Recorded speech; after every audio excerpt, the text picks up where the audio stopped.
Pro Boxing Media, the Fighters Channel, the Trainers Channel, the People's Channel. What's going on? What's going on? Happy Sunday. Happy Sunday to everybody. What's going on, boxing family? What's going on? Frank 86, what's good? Jackie Hernandez, what's going on? Thank you for the $20 of the super chat. Thank you for the support. Thank you for the support. You already know we got another great segment coming in today. We're going to do things a little bit differently today. We're going to be doing the call-ins early. We're going to get people's feedback early upon, the whole performance with Top Rank last week. Thoughts on the Ryan Garcia and Bill Haney fight, the promotion of the fight. Do you feel like it's completely different than the traditional way of people are promoting? You got Devin Haney saying to Ryan Garcia, hey, listen, you do coke in real life. You got Ryan Garcia telling Bill Haney, you a real life pimp in real life. What's going on? What's going on? Then we're going to have Bruce Carrington later on in this interview as well, as long as with Tiger Johnson as well. So we got a great interview, guys. Make sure you guys smash that like button for me to improve the visibility of the show as well. And let's get to it. So, like everybody knows, um, obviously, Bruce Shu Shu Carrington out of Brownsville. We're gonna be having him a little bit like shortly. I think around like 1 o'clock, 1:30. He's just getting settled in. Let me tell you something about him. Fourth round KO. He fought a guy that was 18-1. He consistently getting step ups. Um, you know, they had what was it? Top Rank and Ring Magazine had him prospect of the year. So I mean, it kind of tells you a little bit about Bruce Shu Shu Carrington coming into with only 11 fights in his career. I mean, people are already speaking upon him getting a title shot. So getting into the polls, ladies and gentlemen, please get into the polls. And the question is Shu Shu ready for a world title shot? Is he ready next fight? Is he ready at the end of the year, or is he ready next year? Getting into the polls right there, make your votes. Let me know what y'all thoughts. We'll share that with Bruce when he comes in, among with other different boxing talks as well, right? Also, become a member of Mill City Boxing. It's pinned in the comments. Uh, Once again, I appreciate each and every single one of you. Arena in the building, what's going on? Arena, what's going on? What's going on? Hey, Seuss, what's goody? What's goody? Jackie, que lo que hay? What's going on, my man? Smash that like button, ladies and gentlemen. Smash the like button. We're going to have a great segment today. All right?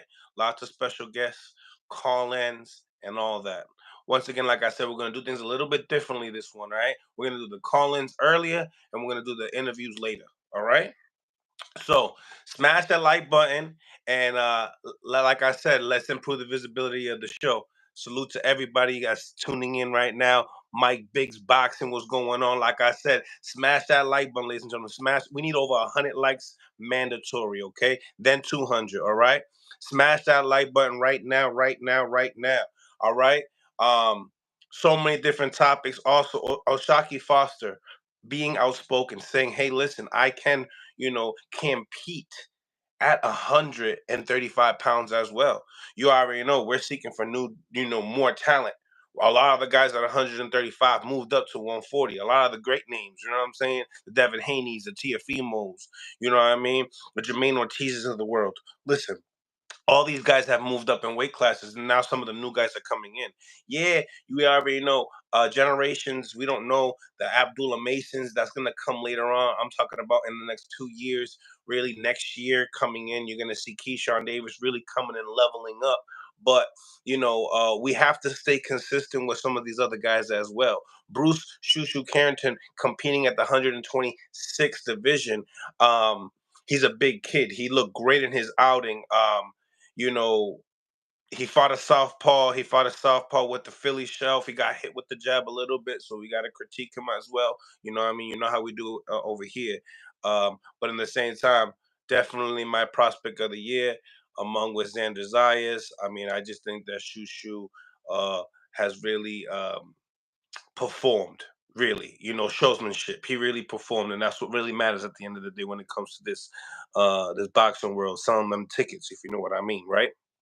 So smash the like button, ladies and gentlemen, once again. And like I said, we're gonna get into the call-ins earlier into the show, and then getting into Bruce, Shu Shu Carrington, and Tiger Johnson after for the interviews, just to get you up. So get all the questions ready to go. And like I once again, become a member of Mill City Boxing by going into the comments, into the links. The link is right there, all right? It's pinned into the comments right there, okay? So I'm gonna get in the call-ins. Call-ins are now open on Mill City Boxing on Instagram. We are live right now on Instagram and on YouTube. So smash that like button, ladies and gentlemen, and hopefully you guys enjoy this show. All right. Um, so getting into you know, what's going on, Eric Kelly? What's going on, Eric Kelly in the building? Another New York native. You know what I mean? He might have some good things to say about Shu Shu, Bruce Shu Shu Carrington as well. Smash that like button, ladies and gentlemen. Smash the like button. Don't forget to become a member of Mill City Boxing. It's pinned into the comments. So come out, become a member, and all that good stuff. Smash that like button. What's good, Eric? What's going on? What's going on? Smash that like button. Manny was goody. Was goody. Okay, okay, okay. Gami PR, what's going on? Que lo que, buddy? What's goody? What's goody? Mills, what's popping? Smash that like button, ladies and gentlemen. Smash the like button. Don't forget to subscribe to the channel. Okay, okay. Most importantly, when we talk about some of these matchups for Bruce, remember he only has 11 fights. You feel me? Only 11 fights. So I know we already spoke upon, talking about an Inoue fight down the line. I know he spoke upon it publicly as well. We got the first caller. What's going on, Jay? What's going on? What's up, though, gang? How you doing? I'm good, man. I'm good, man. I'm real good. Man, I wanted to get your thoughts, man, your reactions on this week's fights. So much different topics as well with the Ryan Garcia and Devin Haney talk. Oshaki did a great performance. Obviously, the blue chip prospects like Shu Shu, Bruce Carrington, we're going to be having him on shortly. And then also Tiger Johnson out of your way with a first round KO. Let's talk. Let's start with your city. Let's start with, Tiger. Hey, Tiger, look, you know what's crazy to me? Tiger looking a lot more comfortable in there, man. He's looking a lot more comfortable. He real chill. And shout out to his brother right there, Marclezy, man. Marcel is one of the ones, man, that technically, like, grew up with him, if you will. You know what I mean? He in here, too. What, is his coach, you said? No, it's one of the fighters that they all grew up in the same area. Like, okay. Yeah, Cleveland Heights type of deal, but not Cleveland. But he didn't grow up in Cleveland Heights. But I'm just saying that's around the area that a lot of these fighters that Marcel and Tiger is from. But anyway, I'm saying that to say, man, he's looking a lot more comfortable, bro. Mm-hmm. A lot more freaking comfortable, bro. I was sitting here. Oh, I could do that. Okay, good. I was sitting here watching the highlights. The highlights, yeah, man. That's my dude, bro. Tiger, like I said, he's looking a lot more comfortable, man. Smooth that out the way. Okay, look, yeah, he's looking a lot more comfortable. Let me I mean, what did you see in this fight? Obviously, there wasn't, not only one round to speak upon, but what you see in this fight that you liked? You know, at first when Tiger when he first started, he was like you can tell he had to settle in, and a lot with this happens a lot with a lot of young fighters. He had to settle in, like at first he was just he just be trying to touch, throwing a lot of punches, boom, trying to get you out of there with flurries instead of planting the shot, finding the shot, boom, find it open, boom, which takes a lot more IQ, which is the reason why I don't hate the amateurs. I don't hate the amateur system, but it's super annoying because they want you to throw a lot of punches. You know what I mean? So that's the difference I've seen with Tiger. Tiger looked like he was settled the hell in, bro. Like it looked like from the when he first started till now, it just shows me that he understands the 8 ounces and no headgear.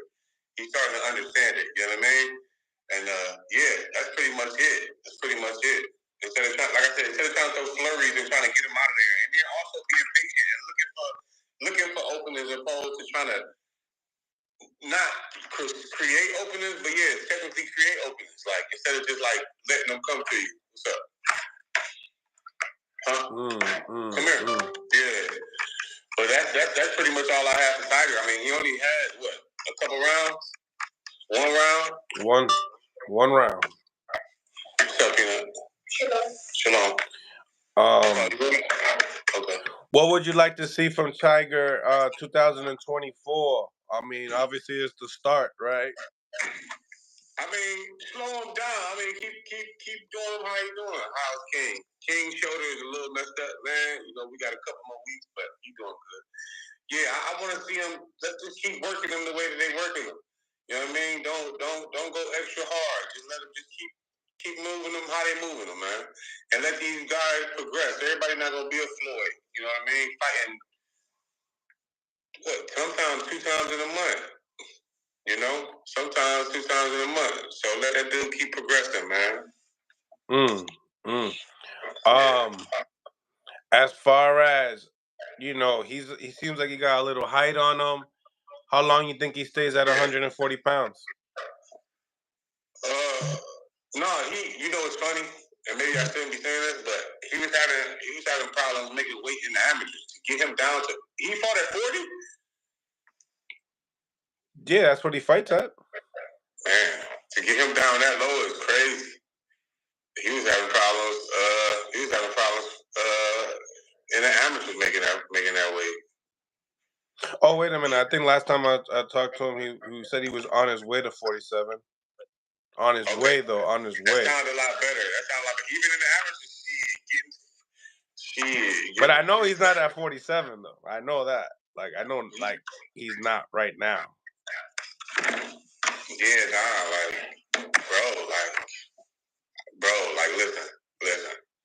listen. How about this? Let me show you something. I hate that they gave the highlight right here, but look at this.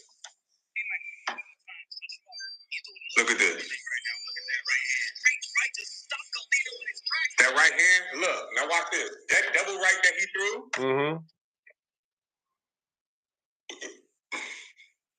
It's not amateurish. But you can tell, this is what I mean by him settling in. Because now he's starting to see shots from a professional standpoint. And he's starting to pick up the patience. So I'm saying that to say this. That particular combo would have came with at least 8 more punches. You know what I mean? If it was back in the day. So I'm saying that to say that he see the shots, and of course we got somebody that's standing right in front of him. Hold on. Of course we got somebody that's standing right in front. Of him. Oops. Sorry. Hold on. Sorry. We got a dude that's standing right in front of him, but. I'm at all time. Touch him up. He's doing a little bit of everything right now. Look at that right hand. Right hand, crazy. Stop Galvino in his track. That's beautiful. Put Galvino down. Yeah. And you know what's crazy? I'm gonna tell you something. Talk to me. I'm gonna tell you something. And I hate to say this, but I'm gonna say it anyway. Talk to me. Okay. A lot of these kids they're believed to not have power. Okay? Let's name a few. Shakur, Ray, Savage, Tiger, Shu Shu, Keyshawn in the beginning. So I'm saying that to say this. And I'm gonna say it because I don't know, maybe everybody won't catch on. I'm gonna just say it anyway. I don't like this light. I'm gonna say it anyway. Oh man, the amateur system creates that, bro. Because there's literally no sitting down on your shots, bro, in the amateurs, bro. Literally none. In these tournaments, sitting down on your shots is looking down the ball. My son just lost his last national fight, man. And I believe he won every round. My son didn't get touched. The kid was throwing so many punches, he was slipped. So I'm saying that to say that these kids have power.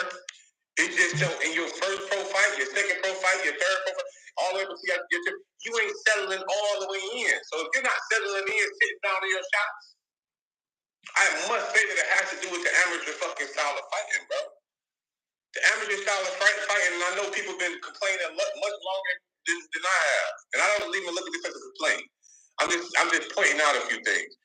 This amateur style fighting will make you believe you don't have power, number one.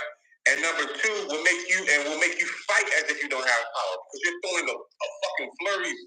And if you don't knock the dude out within the first or second punch, now you second guessing yourself. No, you touching and moving. Fuck that shit. You're a grown man, you got power. You got boxing gloves on, you have power. Unless you just got pillows for fists. So I'm saying that to say, yeah, bro. Anyway, I said it to say that Tiger got a lot of crack. That was my point. Tiger don't have a lot of crack, but he got crack. Well, let me ask you a question upon something that you just mentioned. So do you now that you mentioned it, right? Upon the amateur system and the pros and what you feel, the way you feel, right? It'll make you feel like you don't have power. It'll make you feel like what else did you say? You don't. It make you feel like you don't have power. You said something else that caught my eye. I said it make it the amateur because you're sitting down and you're not sitting down on punches. You're touching, you're running, you're throwing a bunch of shots, and you don't put them down within the first couple punches. Now you're second guessing yourself. So that's mainly what I said. Okay. So that being said, do you feel like if you have a son or a fighter per se not have too many amateur fights? Get more sparring, get better sparring, then get the pro level sparring that you need, but also stay accomplished in the amateurs. Like what do you per se is the right The remedy? yeah, just for like fathers and trainers advice, you know? To be honest, man, everybody's situation is different. And I speak for a lot of people in Cleveland to say that everybody couldn't attack themselves to the right situation. A lot of people in Cleveland couldn't attack themselves to the right situation because they just didn't have it to. So I'm saying to say everybody is different. And some people might take a bunch of amateur fights just to learn, and then one day they might have 200 amateur fights, and then they wake up tomorrow and be the best fucking fighter in the world. And then other people, like Boots, only need 40, 50 fights, amateur fights, 60 amateur fights. You know what I mean? My son only has 13, 14 amateur fights. Because he got in the gym. Because he was in the gym. And it also has a lot to do with these fake coaches. And I'm going to throw that out there. A lot of these coaches, they promise, they say that they're coaches, and you're not a coach, bro. But where's the balance? Because it's like, for instance, you just said that King just lost the national tournament, right? So but he's also a phenom online, on Instagram. He goes viral. Like, where's the balance in between how much stardom and how much experience you need in the amateurs, and how much work you really put into the gym and make yourself popular online? Because there's a lot to this shit. Yeah, I'll say it like this. King or just amateurs, I don't want to make this about King, but I'll say it like this.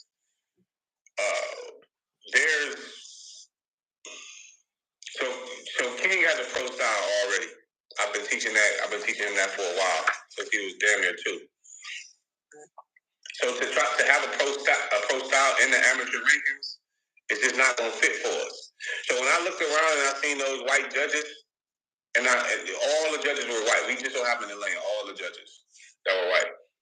Older white people too. And I'm like, yeah, nah. These people don't, unless you throw a bunch of punches, they just going off of a punch count for real. They don't know boxing for real. So I'm saying that to say, not to say that white people don't. I'm just saying that these old white people probably retired. They don't really care about what's landing and what's not. They don't care. They're not paying attention to that. You know what I mean? So with that said, I said that to say that the perfect balance is again, everybody is different. You know, with King, he has a pro style. So sometimes King, I catch King trying to fight like an amateur. You know, when he's in an amateur fight, I see him trying to fight like, and he worried about getting touched. And I'm like, bro, fuck that. Win, lose, or draw, bro. I want you to fight your fight. I want you to be you. I want you to be you. So I guess that hopefully that answers the question. But yeah, with that said, back to Tiger. Tiger was he was a very good amateur, very very freaking good amateur, very good, and he do got punch. Whenever you have explosion, I hate to give this out too, but whenever you have explosion, you have punch.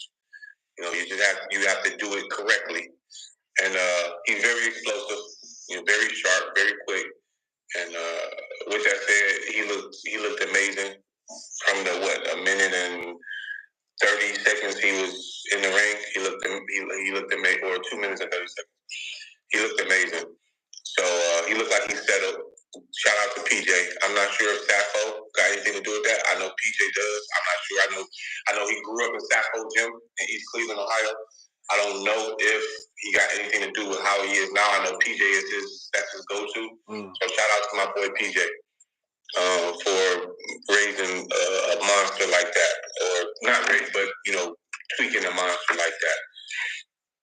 So we got Bruce Shu Shu Carrington's 4th round KO, and I'll tell you, like the performance of how he got it done, people looking at it as like potential KO of the year already.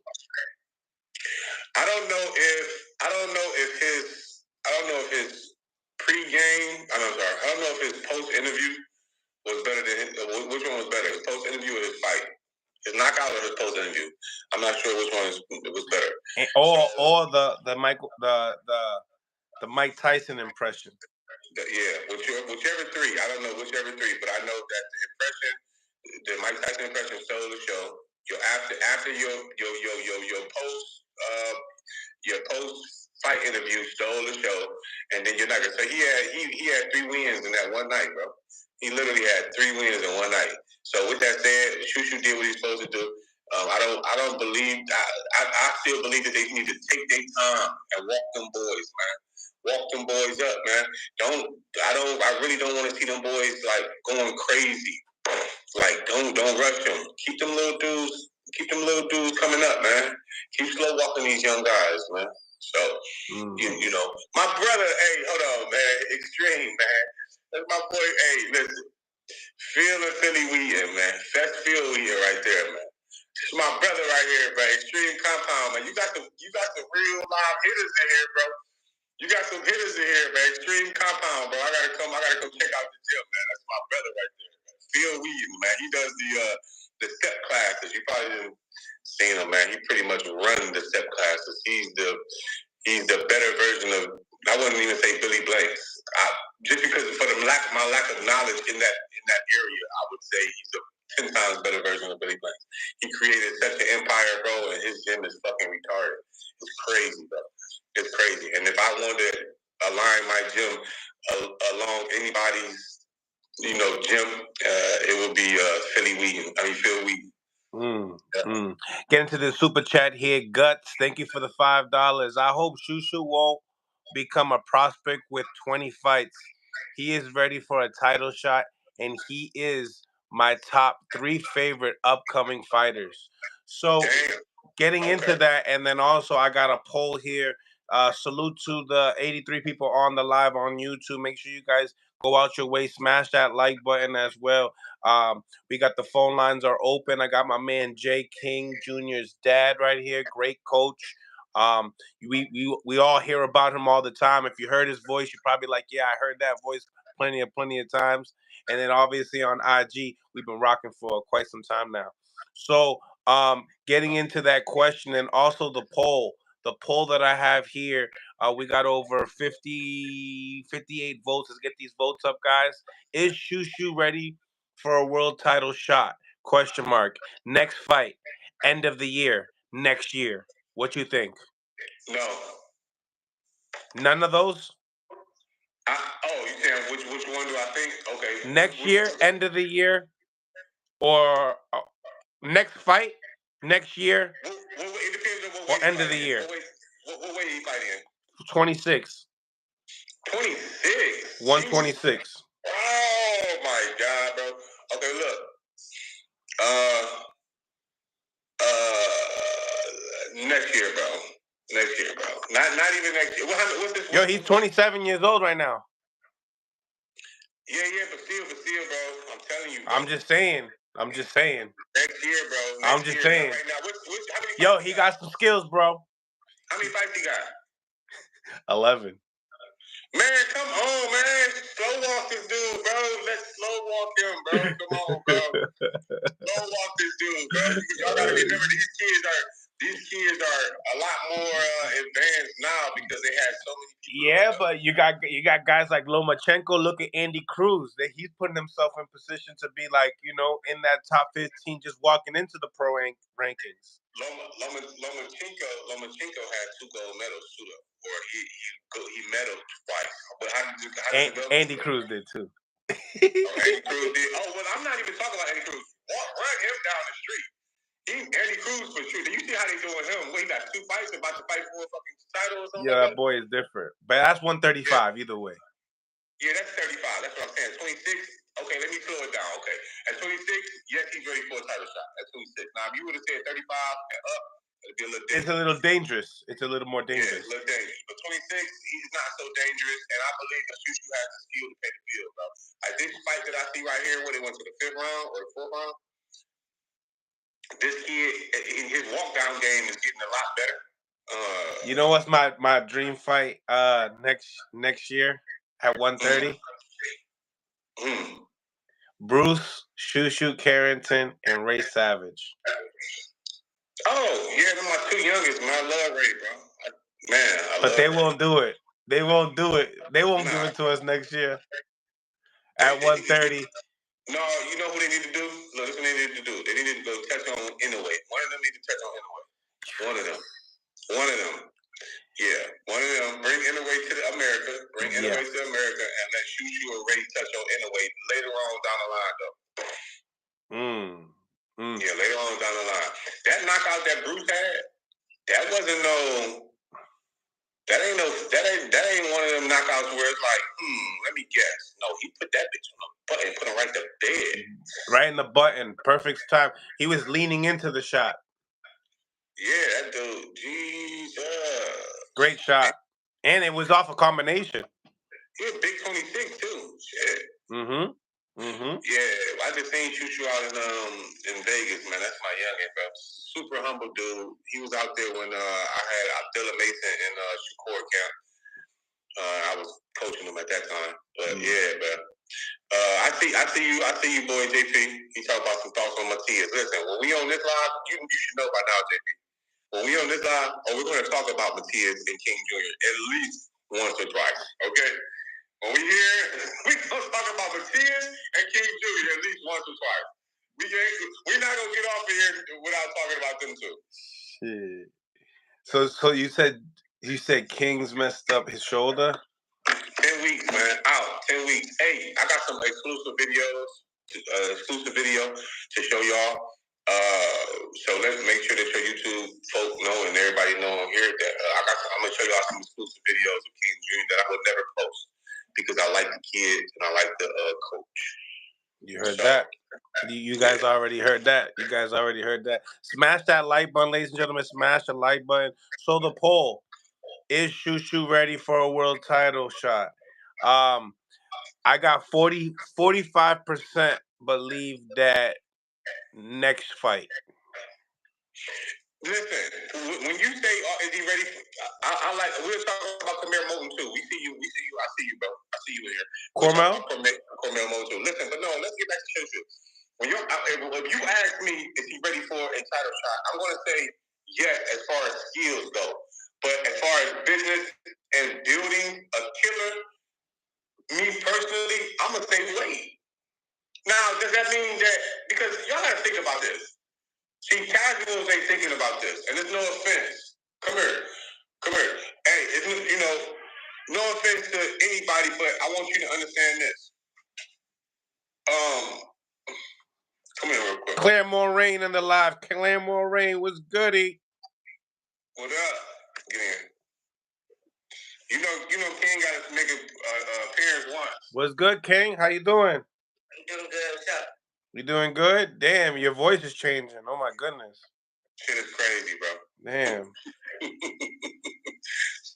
Yeah, but no, you smell good too. Good, man. My dude's starting to, you know what I mean? Starting to, but anyway, Shu Shu has the skills to pay the bills, yes. Shu Shu has the skills to pay the bills. But when it comes down to just taking your time with a prospect and a killer, y'all got to understand this. That there's levels to this boxing game. So he's fighting this. I know his voice is getting deep. I know. You heard that? Hey, you see my yo, I heard King's voice. I started, yo. Hey, first 48. He got 2 daughters that fight, Patience and Nevaeh. Those are my favorite female fighters, and they're like my daughters. They're like not to respect they're like my uncle. I mean my nieces, and I love them dearly, bro. And the King used to spar Patience all the freaking time. Shout out to Scooter Davis in the live as well. What's going on, Scoot, man? I haven't spoken to you in a minute. What's There's up with levels, you? bro.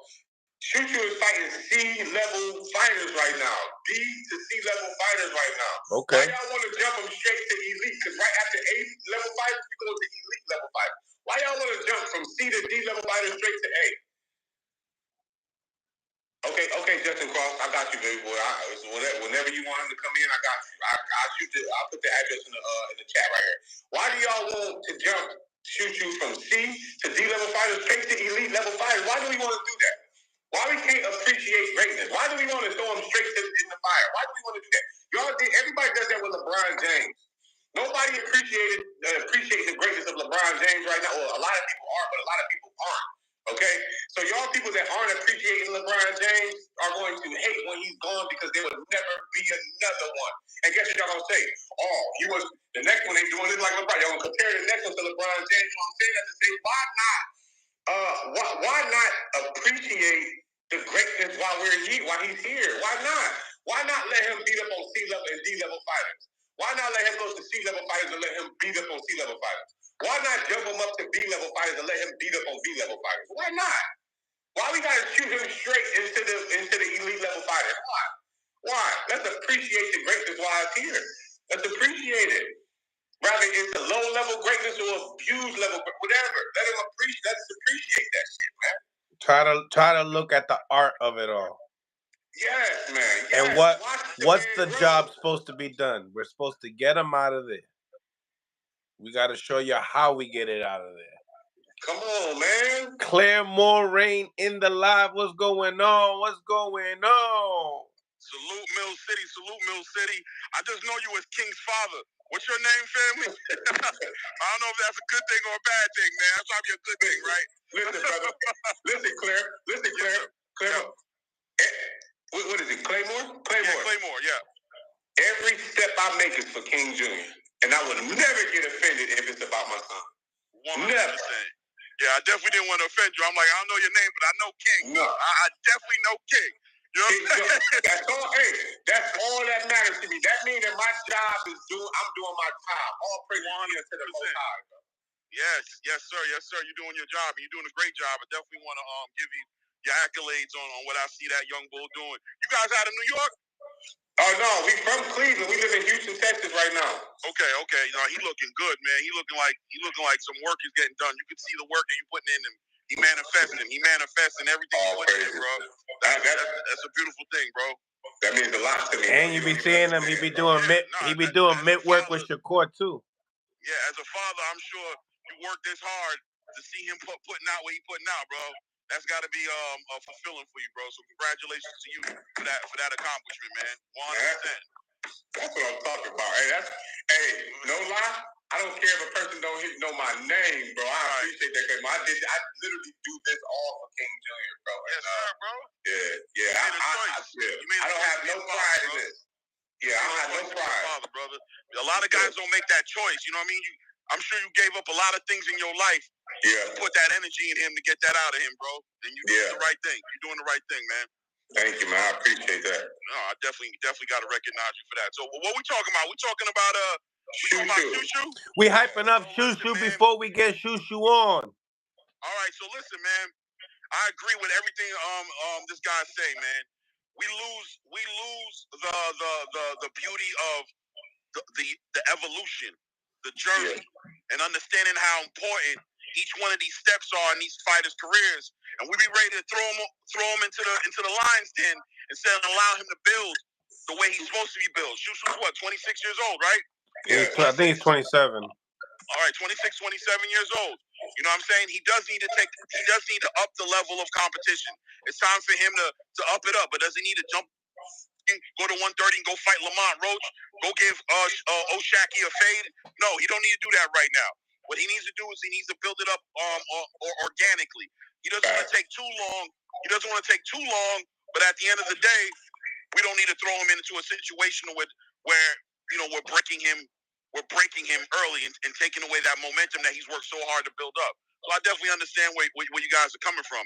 But as far as him chasing Inoue, I don't know how necessary that is either now. But I'll tell you this though, if he does want to chase Inoue down, if Inoue don't plan on coming to 126 no time soon, that means you're gonna have to fight him at 122.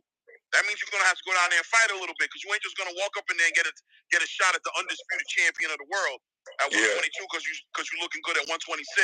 So he needs to take consideration of, I know he's 26, but he needs a title at 26 to get that Inoue to make him move up.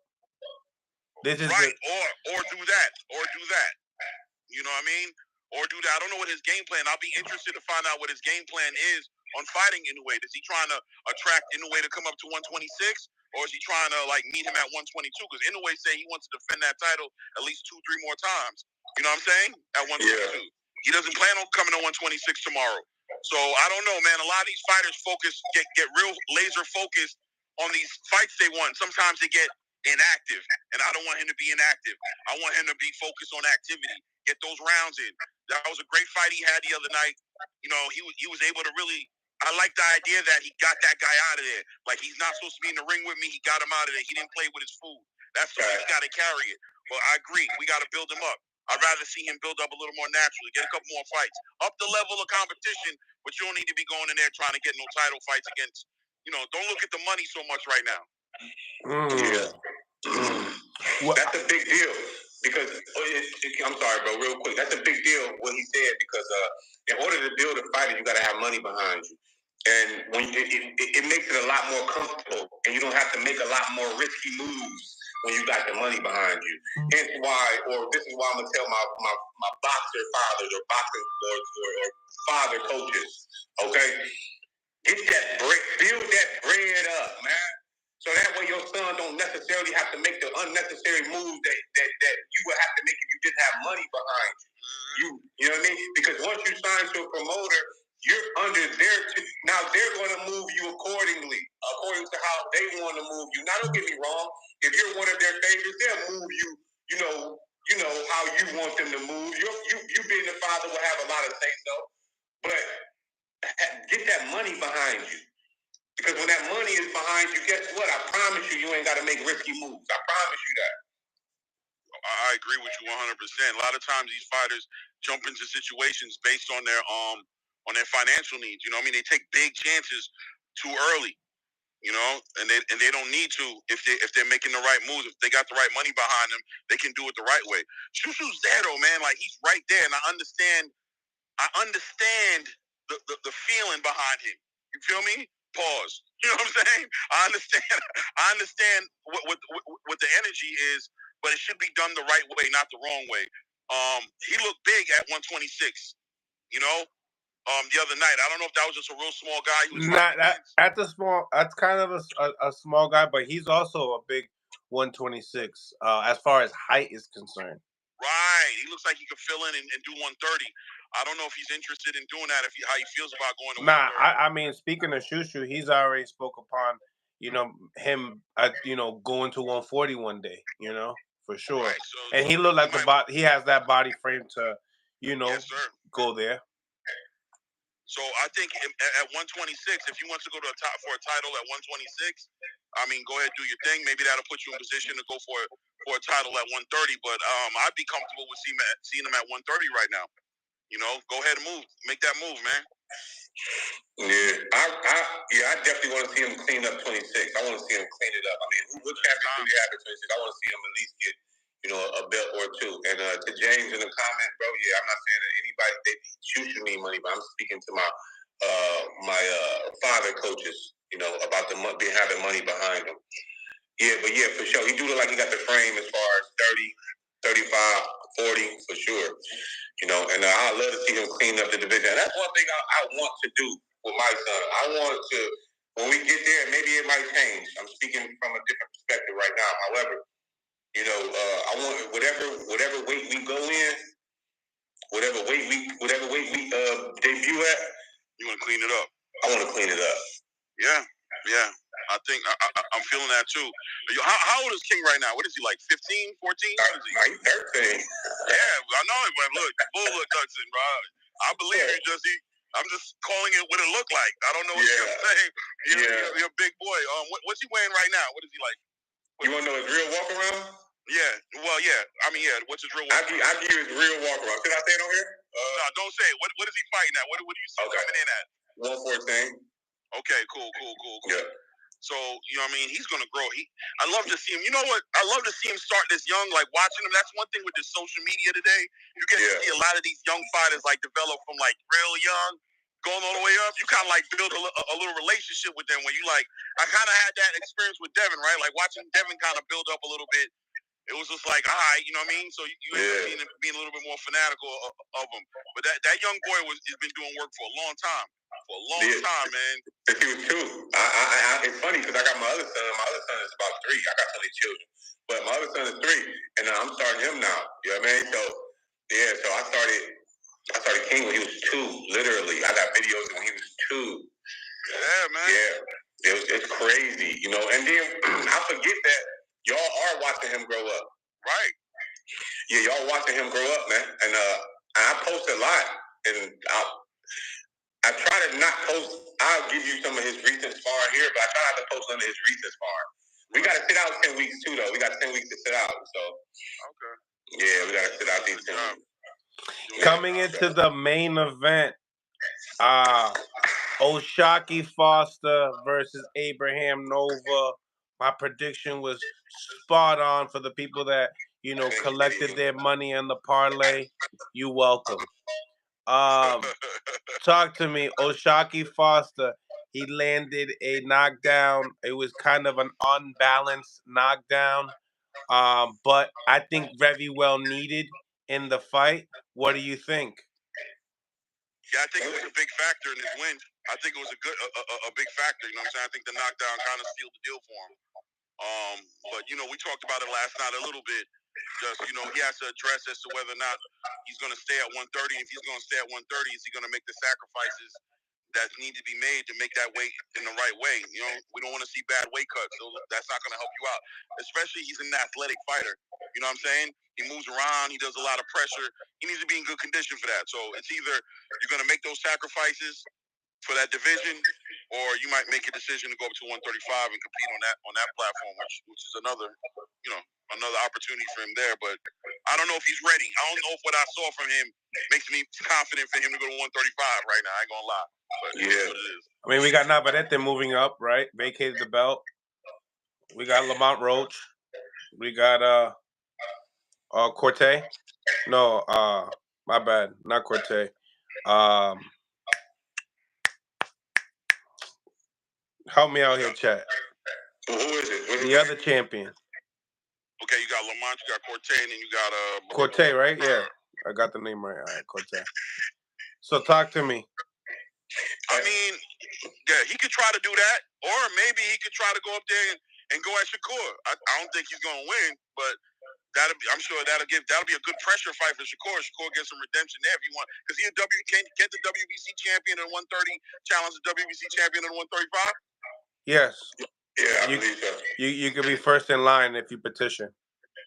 All right, so I mean that's an opportunity for him there. But other than that, I like. But you could see that that's what they're trying to do as far as build Navarrete into what, a 4-division champion. You asking us? Yeah, I think he's I didn't know. I think he's already a 3-division champion already. Right, so he's about to go fight the Ukrainian, right? For that. Yeah, that would make him wow. That's a 4-division. So they're gonna go and the marketing thing would be the 4-division champion against the 3-division champion Shakur Stevenson.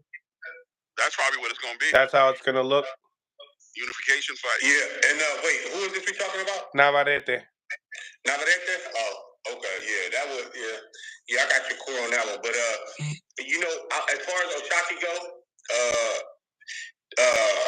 that didn't. That fight, you know, I'm gonna be honest with you. Everybody got those fights, man. And we can't.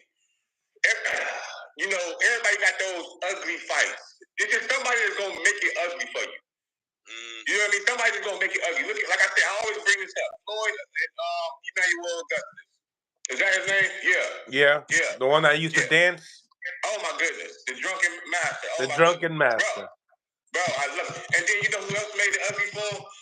Chop made it ugly for Floyd too. I was just talking to Zab about that yesterday. Chop almost put my boy to sleep. You know what I mean? So with that said, I'm saying that to say that a lot of people have those type of fights, and I don't ever judge them based off of those ugly fights. I don't ever do that because there's somebody going to. I had this fighter, bro. I used to make him spar this kid, but I forget the kid. Jimmy. If anybody in this live is from Cleveland, you know who Jimmy is, and we talked about this, Jay. Jorge, we talked about this, bro. Jimmy will hit you at the bottom of your feet and at the top of your head in one combo. He will hit you with everything possible. So I'm saying that to say, I'm not saying that Nova is an ugly fighter, but he has orthodox when he's touching. So I don't judge O'Shaquie Martin from that fight, but he could clean that up.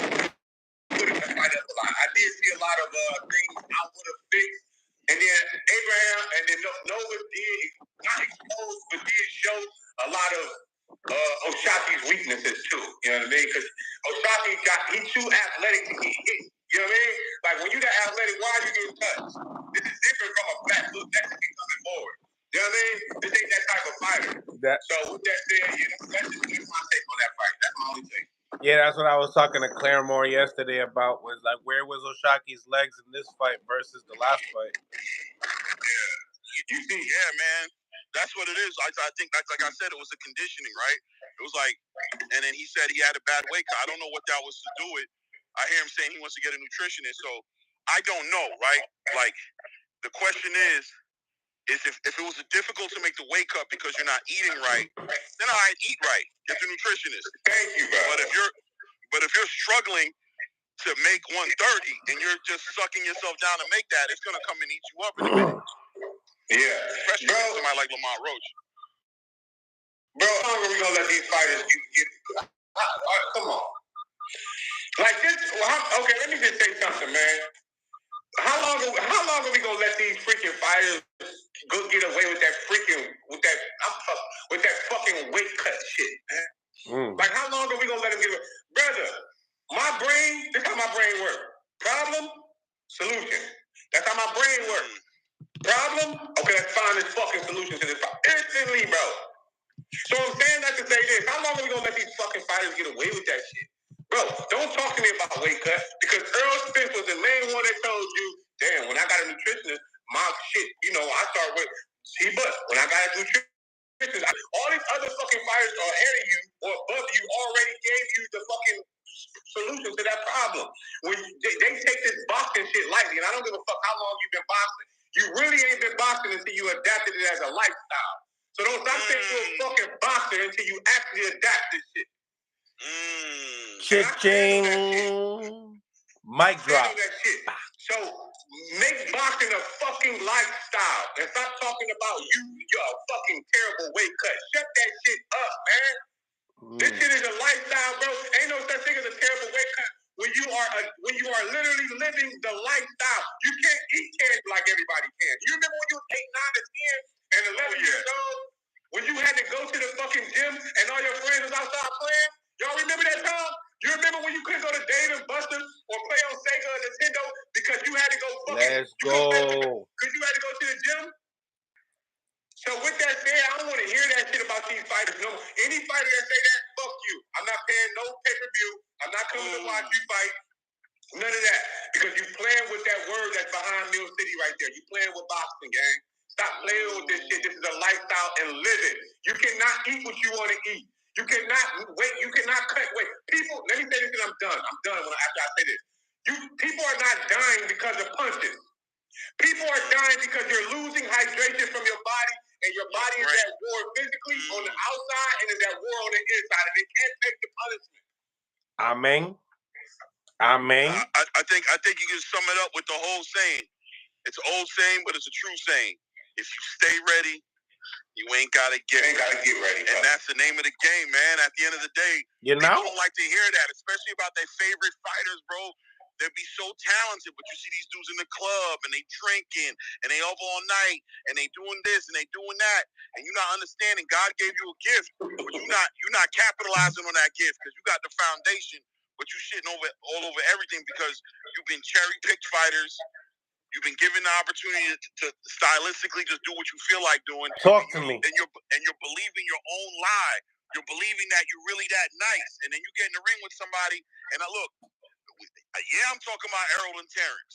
Hey. Damn right, I'm talking about Errol and Terrence. You know we gotta talk about it. You know we got Rel in the building as well. Okay. So we're gonna talk about it. At the end of the day, you got somebody who lived it, who's in that gym, eating right, staying ready. Then you got somebody else who admittedly has openly admitted not living that lifestyle, and you saw the product. My God. So what happened? What up, Rel? You didn't braid them joints. I did. Rel's chilling right now, man.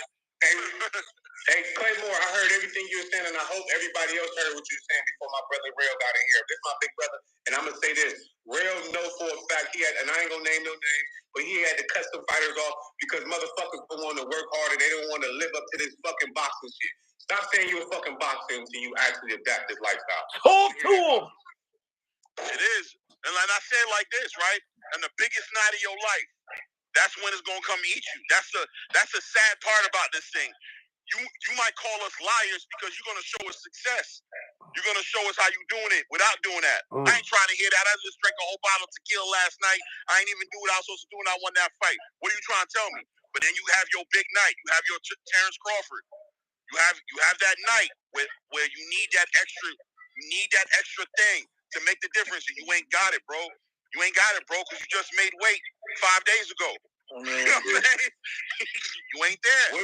What's his name? I'm a name drop. What's his name? Jesus Jose? What's his name from New York that got dropped? Jose. What's his name, man? Jose something. I'm saying that's the thing. Yeah, I'm just naming it. I'm being real. Huh? Yeah, what he said. Jose Vargas, bro. So with that said, we done watched it plenty of times. So now to hear a person use that as an excuse, and I love Oshaki, bro. And Oshaki know that. I love him as a fighter. I watched him punch on one of my guys in sparring. Years and years ago. And I ain't gonna name no names. So I gave Oshaki his first loss on Showbox. Ooh. Sam Key, yeah. Damn. How did that feel when he won the belt? Yeah. My man dead now. Yeah, much love to Tia, bro. Yeah, that shit hurt. Yeah, and all because of a fucking fight, right? Because niggas don't want to fucking fight. Yeah, man. It's a lifestyle, man. It's a lifestyle. When you live it, you can tell. In the big shows, you can tell. For sure. You can definitely tell. Like, you can say whatever you want. That's one thing Bernard said. I'm not the biggest Bernard Hopkins fan outside of boxing. Like when he was boxing, I love him, but I don't know how much of a fan of I am as of late. But one thing he said that was true. Yeah, one thing he said that was true that I agree with was boxing will expose you. It will, bro. Well, you didn't like that he pushed your brother Bill Haney? I just think overall, not even that. I didn't like the way he handled Arnold Barboza on that interview when he pulled him in and called him a prospect. Yeah, I didn't like. I don't care what he did with Bill Haney so much. I mean, I do feel like, yo, bro, you at your own event. Relax. Do that. If you're really serious about that, handle that. Doing that all on camera, and I don't know. You don't need to look like that. But the way he did Arnold Barboza, the way he put out Garcia, the way him and Arnold, I don't know. I just do better. Hey, real quick, I'm in the subject. I gotta say this: $1 million Mo. That's Morel, man. USA team killer. One of the best female fighters that you will lay eyes on. She has grit from Cleveland, and she is legitimately killer, bro. And I ain't gonna say that about a lot of people, but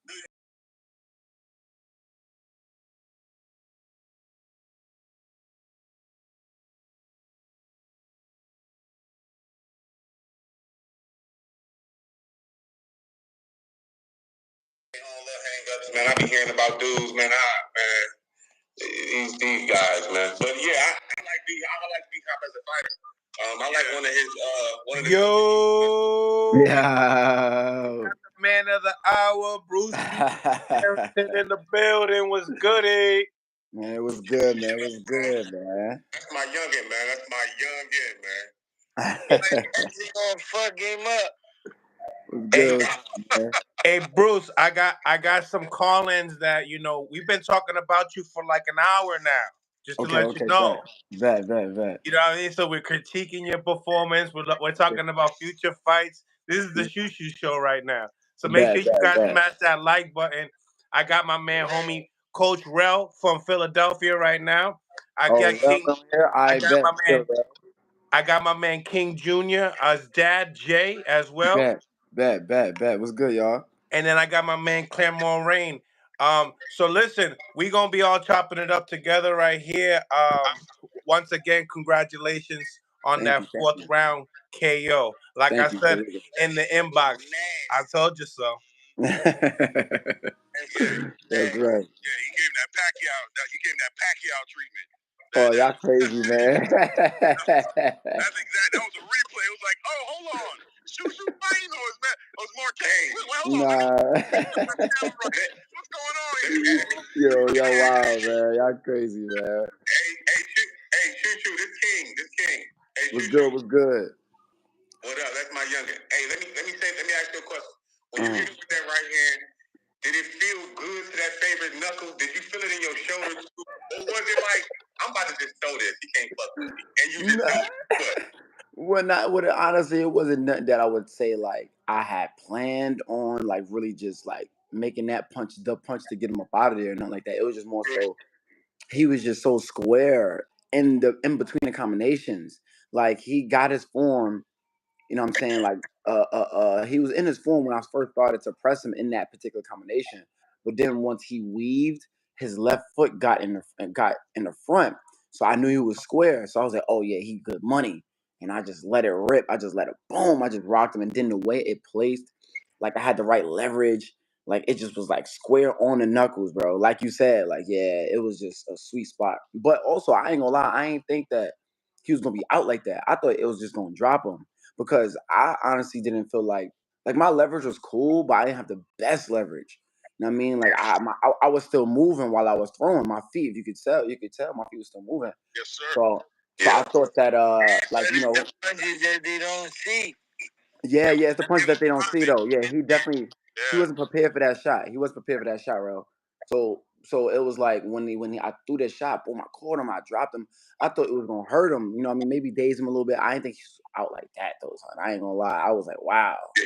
That was it. And it's funny for all the people that never boxed before or even got into a street fight, it's funny because I didn't hit people so hard with shots. Boom!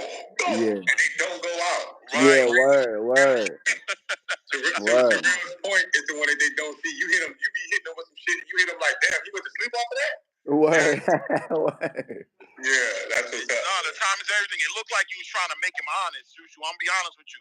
It looked like he was trying to get tough in there with you, and you were focused on like making a statement like, you need to stop running up on me like this. This is not what you know what I'm saying? Because he kept playing in there with you, like he was doing a good job. I'll be honest with you. I was kind of shocked at what he was doing. You know what I'm saying? And I was like, all right, well, he's hanging in there with What was he doing? He was like, he was throwing a lot of combinations. He's telling the truth, that guy.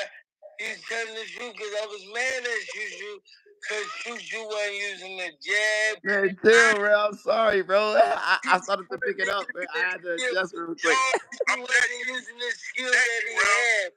But I felt like he was doing it on purpose. I'm like, he wants to make a statement. Like, you wanted to walk him down, and you wanted to catch him. It just looked like you wanted to walk him down, like you was on some Terminator. Like, all right, little man, like, I think you felt his power and you understood that. You wasn't worried about that no more. And you were like, you gonna mess around? I'm gonna walk you into something. It's about to happen to you. I already could tell by how confident you are in the way you approaching me, and you did it to him. When you caught him, it was like, there it is.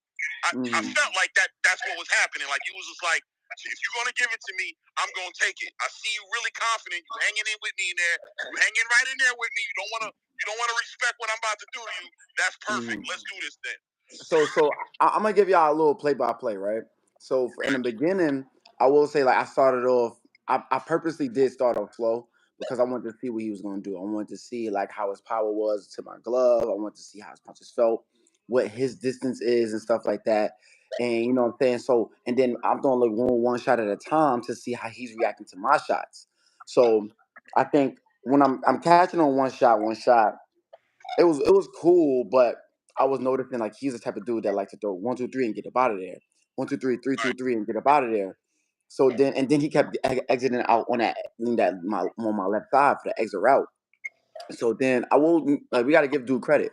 The dude like his footwork was pretty good, man. Like I ain't gonna lie, it was something that I had to adjust. I ain't gonna try to make it seem like like I just had it all figured out. Like nah, like I had to adjust for real.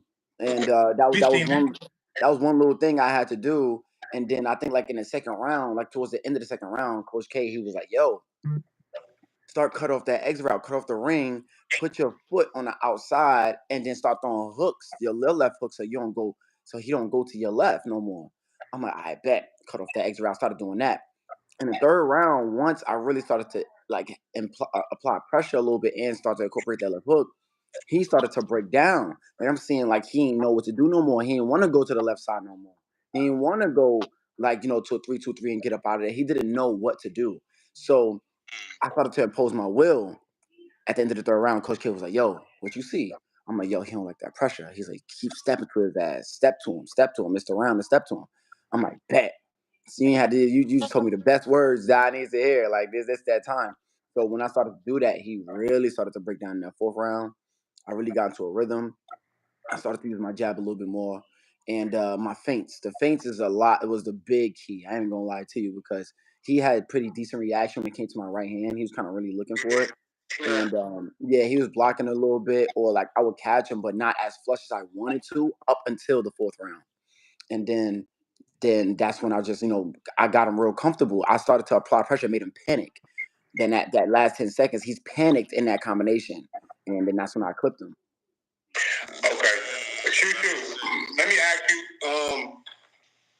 Andre Durrell in here. What up, Andre? Hey, Shu Shu, let me ask you a question. Are you play-by-play? Are you in your play-by-play book when you in the ring like that? Because I used to find when I fought my couple of fights, right? I wasn't play-by-play. I was just off of straight talent, and obviously you made it to a level that I've never made it to. That I'm obviously coached on that level. But I'm asking you, when you're in the ring and you see, are you seeing this the same way that you're explaining that to us in the ring? 100%. Because you sound like a technician right now. Yeah, no, 100%. Because there's a game plan that we have before we go in the ring. I will say, like, I initially wanted to throw more punches in the beginning, but sometimes you got to call an audible. Like, this is boxing, and this is not scripted. You know what I'm saying? Like, you got to improvise and change little things up sometimes on the dime. So that's one of the only things I would say that I didn't do that I wish that I did, like throw more punches in the beginning, because I don't like when I get into that whole little one punch thing, one punch, one punch. But that don't last long anyway. That's just me feeling you out. But yeah, no, that play by play is definitely, something that I do a lot. But then, I'm still open for, improvisation. What I mean? I call audible sometimes. Sometimes coach Yeah. will scream out something, but I see something else. I'm gonna do something else.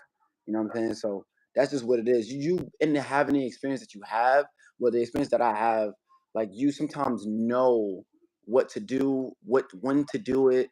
You know what I'm saying? You have to have that experience to know what, like, to think for yourself. I mean, you can't just always, oh, this is the play by play, or just the book, da da da. You can't do that all the time. You know what I mean? The experience sometimes calls for an audible. Okay. Okay. That's interesting. That's to make the greats great. Yeah. Babe, Yeah. can you pass me a charger, Are you please? saying, are you saying basically in the beginning he was moving around, he was doing a good job of coming in and out, right? Like he come in. Charger. Mhm.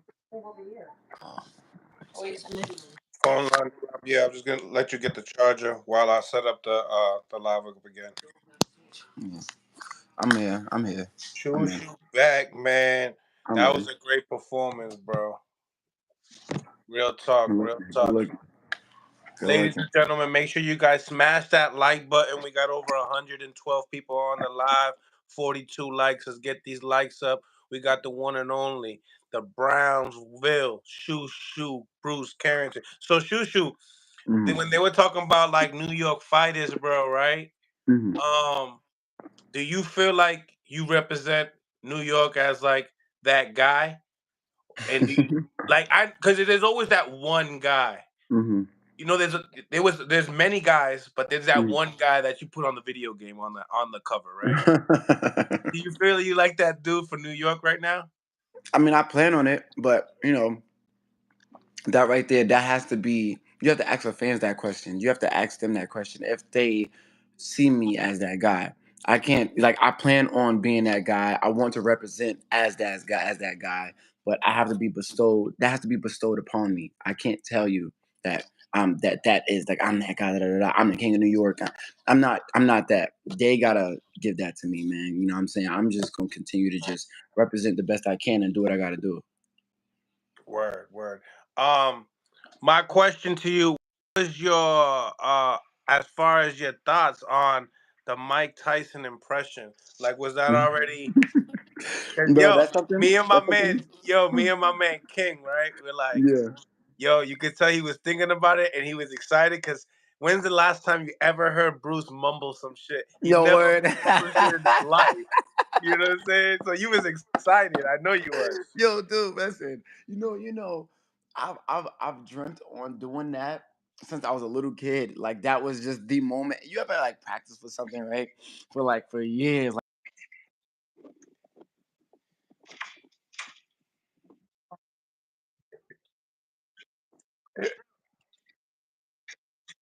but then I was like, yo, get back on track in my mind. I'm like, it's like get back on track. Don't mess up again. You know what I mean? So it was hilarious. So everybody in the comments got me crying. Like he said, I'm the best ever. This like yeah. Hey, Yo, that shit is hilarious, bro. That shit got and a then his million. float out and he float out of there like, I'm gone. Yeah, yeah, yeah. Yo, bro, that shit got a million views on Top Rank's page right now, bro. It's crazy. Yo, you look like a mongoose the way you was getting in there. hey, you Yo, had bro, three dubs that night. You had say it again. the impression and the post interview. You had three dubs. Yeah, thank you, man. Bro, I appreciate it. No, Right. that was definitely the perfect time to do that speech because that knockout. It was like that's the time to do that. That was the Yeah, time. I felt that. I felt like it. You know what I mean? And I got the belts, and the whole city was there. And come on, bro. I felt like that was the perfect time. You know what I mean? I honestly knew that I was gonna stop dude though. If you see my past interviews, man, like I was saying, I'm gonna stop this dude. I'm gonna stop this. It's not going. This not going to full 12 to full 10 because I just had that confidence in how I was training. Like you know what I mean? Like the things I was doing in sparring, the things I was doing in like my workouts and everything like that. It was just like, yo, I'm gonna stop this dude. I promise you. Like I'm gonna flip that switch and it's on. So I had time to think about the speech and all that. Like, I mean, I had time to think about it. It was such a great experience. I'm super happy about how everything turned out, and I also feel like I'm happy that I got that type of opponent as well because it showed people that I can adjust. Like I've been telling people for the longest, like, yo, like I'm a fighter that adjusts. Like, and then once I adjust, it's over for you. Like I have that, that Terrence Crawford esque like flip switch. You know what I'm saying? So it's like, and I'm not just saying that just to say it. I'm letting everybody know, but everybody think I'm just talking until I do what I Once you do. figure them out, It's it's it. over. I'm telling Yep. you, it's over. Yeah, I'm I like how telling you you. didn't play with your food. You ain't Yeah, play with yeah. your food, man.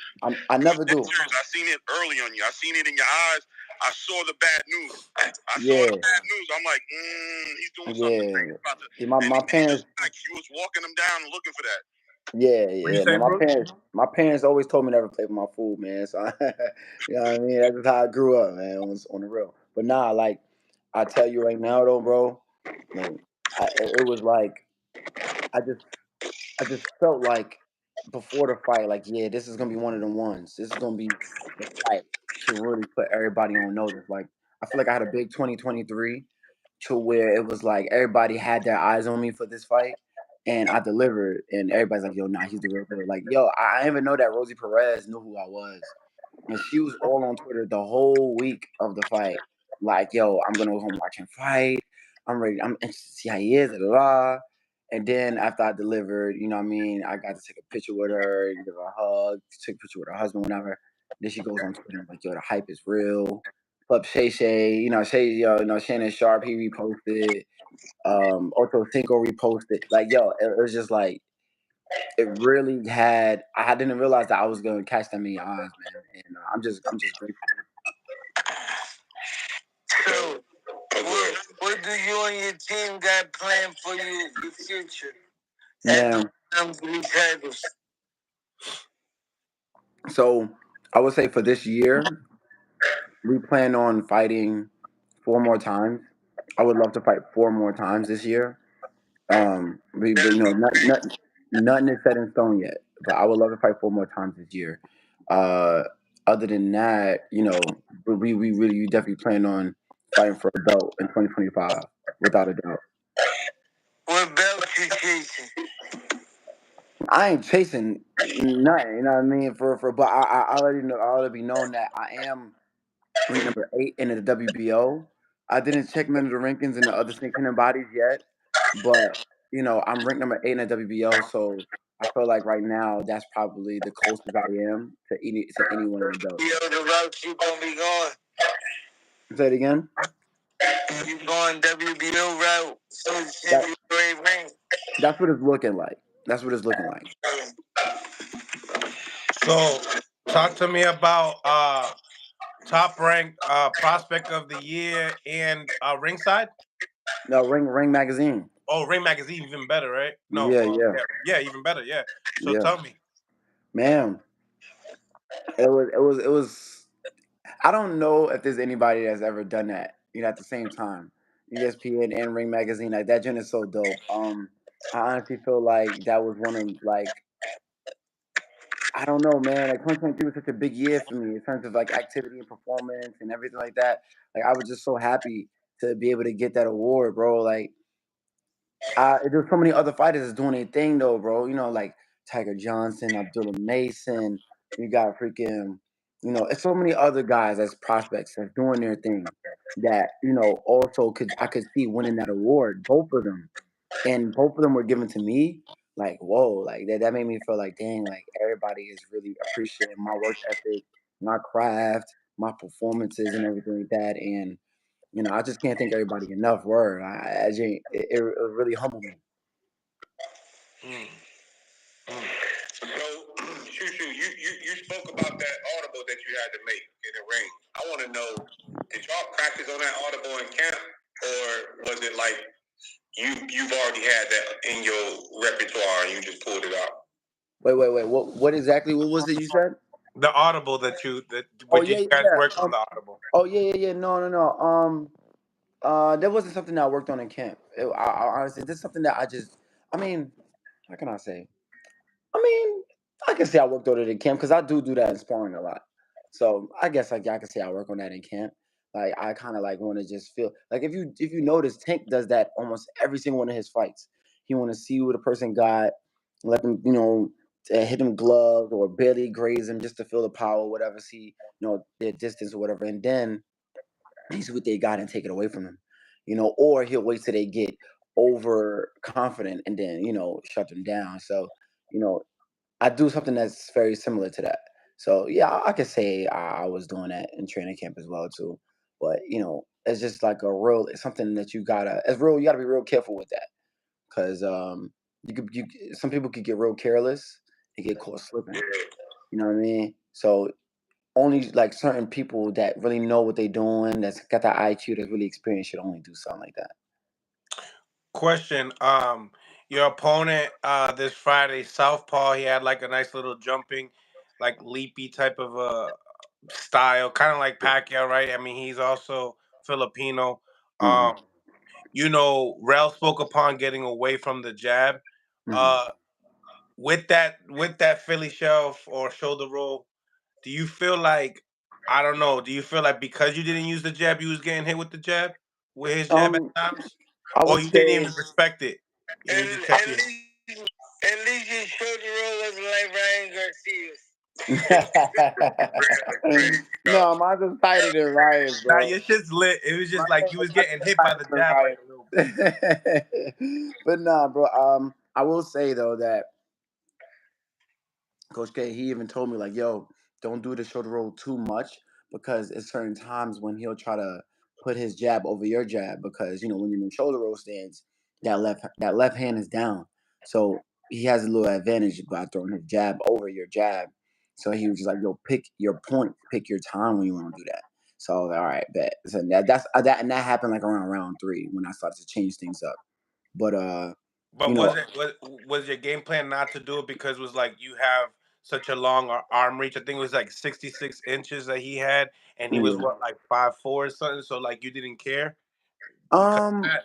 no. It wasn't even that. It wasn't even that. Like to be honest, I was practicing the shoulder roll a lot in sparring, and it was successful. But fighting Torres, it made me realize, like different people, different styles is not going to work with everybody. You know what I mean? So I was like, all right, I got to switch it up now, because But but see, the thing is, I got confidence in the fact that I could always switch it up because I got so many things in my arsenal. I'm pretty experienced, man. I done seen everything there is needs to see, all the styles that needs to be seen. So it's like I'm gonna adjust no matter what. So it was just like, okay, if this doesn't work, we got plan B, plan C, all the way through Z. You know? Smash that like button, ladies and gentlemen. Smash the like button. We got 117 people on the live. Make sure you smash that like button like you're smashing your girlfriend on a Saturday night, so we can improve the visibility of the show. Hey, Shu Shu, let's be honest. Let's get to the meat and fucking potatoes of this shit. You ready? Let's get to the meat and potatoes of this shit, man. What we doing? Okay, if you had a choice, 2 choices. Are we beating this shit out of in the way, going down, or are we going up and campaigning at 30? What are we doing? He ain't going down because he just came from 32. I'll tell you something. Yeah, I'm about to say, yeah. Real, no, I'm not going down. I'm not going Oh, down. I knew that. I said it too. Yeah, I'm not going down, bro. Yeah, Not, I'm yeah, happy to hear you not going down for sure. no, bro. For real, I used to, Only big fights, baby. Only big fights. yo, for real, I fought up to 41. I was in 140 in the amateurs too. I won the New York Golden Gloves in 140. Yeah. My man can't wait so he can eat more. You might make 22. Okay. Okay, I guess I just want you to beat the shit out of it anyway. Okay. Yeah. Tell him to come up to 26. Am I hearing 130 is not far fetched at this point? It's not. I like that. Yeah, 130 not far fetched. What's one name that you get over time and time again that people want to see you fight? Anyway, for sure. Oh, is it anyway? Yeah. People want to see me fight anyway bad. Cause what this Cash App right here, this is where I normally be hearing. Hold on, let me see. I mean, not the Cash App, the Super Chat. The super chat. Hold on, let me see. Jay Breezy. Who that? Who Jay Breezy? Oh, she's Ray Ford. Oh, okay. You know, I don't really get Ray Ford like that. I mean, like I see it from time to time. I will say I see it from time to time, but I really get Inoue. Like Inoue they be blowing up my comments. They be all up under my comments saying Inoue. You know what I'm saying? I feel like with that fight, I don't know. I think people just looking at, oh, I'm getting knockouts. Inoue is known for not as a knockout guy. And Inoue's going, it's like a real interesting fight. And I feel like the more I'm continuing, like, you know, to plead my case or whatever, I want to say plead my case because I'm not. I get into that question about Ray Ford, and you probably can too, Big King.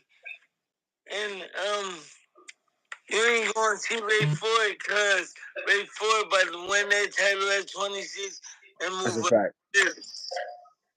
You act like one of these guys is 30 years old or some shit. Right.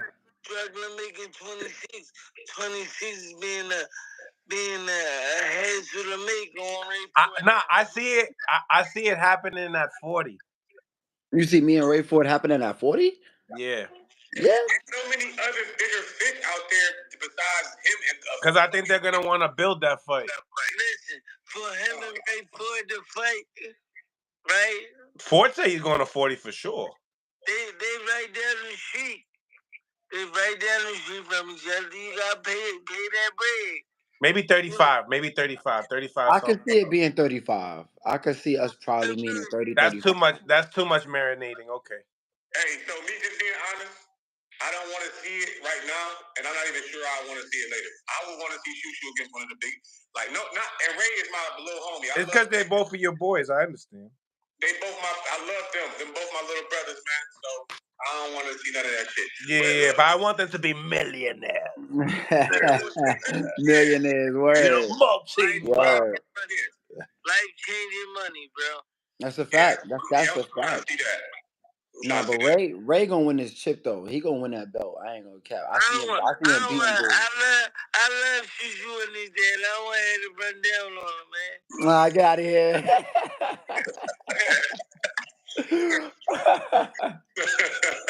Yeah. Both my little brothers, man. I'll be down. I don't want to see it right now. It makes no sense to me. I wouldn't even. Facts. It makes no sense.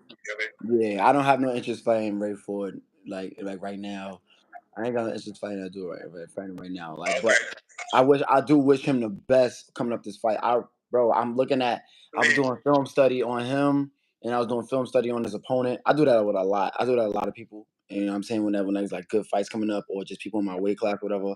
Bro, he got the style to beat Otebek, Komatov. I feel like if he press him, like if he really getting some dog joint, he gonna get him.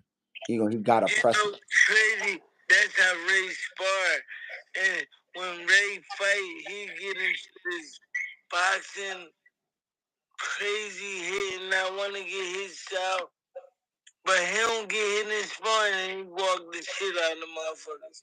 And in his last draw, I told him, bro, you gotta stop that bullshit. Stop that. You gotta practice. You practice what you preach, right? So you practicing this shit, then preaching that shit. No, it don't work like that. Right. Right, that's a fact. What did I miss, Shu Shu? Did I miss something, Shu Shu? What the fuck did I miss? Did y'all fight in the amateurs or something? What the fuck did I miss? No, we never fought in the amateurs. Shu twice in the amateurs. No, but I'm talking about Ray. What about Ray? What did I miss? Why is everybody saying you were Ray? Ray turned already.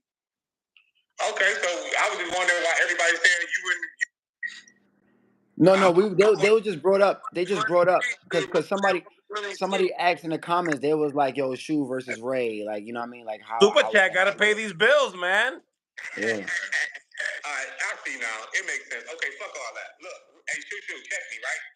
So, Not saying I don't want to see it. I don't. Look, okay, boom, Shu Shu. I don't want to see that shit. I don't want to see that shit either, bro. And maybe in the when they get to the millions, yes. Okay, boom, Shu Shu. All right, now let's ask some more tough ass questions. Fuck this shit. Okay, toughest sparring to date. Let's go. Toughest sparring to date. Toughest sparring. Toughest sparring to date. Man, I like my work with Shakur and Keyshawn Davis. Them two. Okay. Yeah. They give me good work. They make you think. Yeah, for sure. Okay. You was out there when I had Abdullah and Shakur camp, weren't you? Yeah, I was out there. Yeah. That was like around my first camp that I had in Vegas. Yeah. Okay. Yeah, they were putting that good work in there too. Him, Abdullah, and Shakur, they was going. That was working. My God. Bro, I tell people all the time, bro. I heard it was good. Yo, Oh Abdullah? Yo, Abdullah? Oh my God. That bro, he only 19, bro. My goodness. Yo, his potential.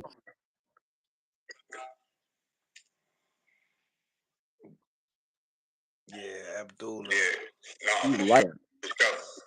Yeah, I had Abdullah since he was, I think, 11 or 12 up until he was 18, and then you know how it goes. You know how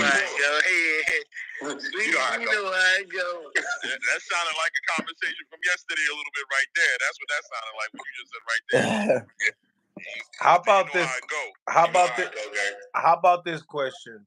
What's a name a recognizable name that we all know that will catapult your career to stardom without even getting a title shot?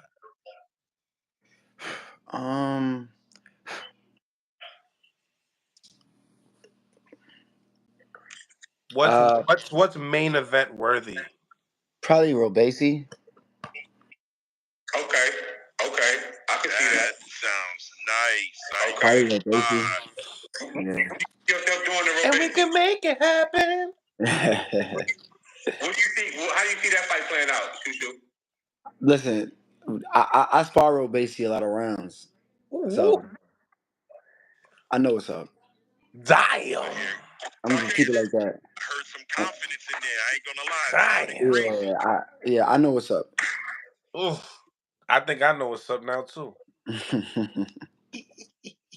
Yeah. Okay. Hey, who was one of the old heads you learned from? That helped you today. And Coach K is a legend. I love Coach K. That's my brother, man. That's my big brother, man. And I love Coach K. So who is one of the legends besides Coach K? I look at him as that you learned from growing up in New York, brother. Well, I mean, there's a few people that I learned from. Like I'm gonna do it's coaches and fighters. Like I learned a lot from Coach Al Mitchell.